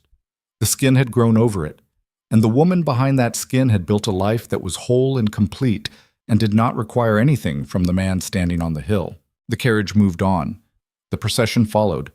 The banners disappeared around a curve in the road, and the sound of hooves faded until there was nothing left but the wind and the waves and the gulls and the ordinary, relentless business of the world continuing without him. Aldrich stood on the hill for a long time after she was gone. He thought about the corridor. He always thought about the corridor, but the memory had changed. It was no longer the sharp present tense agony it had been.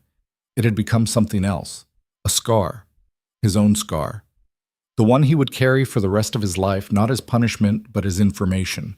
The permanent physical reminder of what happens when a man is given the chance to be decent and chooses to be safe instead. He turned from the road. The village was behind him, down the hill, lit by evening fires. The dock was half finished. Tomorrow there would be more timber to carry, and more nails to hammer, and more of the slow, ordinary, accumulating work that does not redeem a man but teaches him, day by day and board by board, what it feels like to be useful instead of powerful. He walked down the hill. The sea behind him was turning dark. The first stars were appearing. And somewhere on a coastal road, moving north under banners she had earned, a woman who had been broken and rebuilt and tested and forged was riding toward the rest of her life with her hands steady on the reins and her eyes on the road ahead. She did not look back.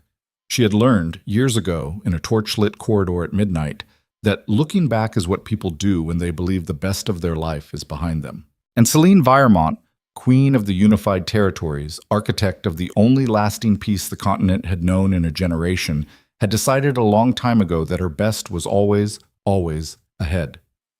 The carriage disappeared into the evening. The stars came out, the sea kept moving, and the world, which does not care about kings or queens or the love between them, continued its ancient, indifferent, beautiful work of turning.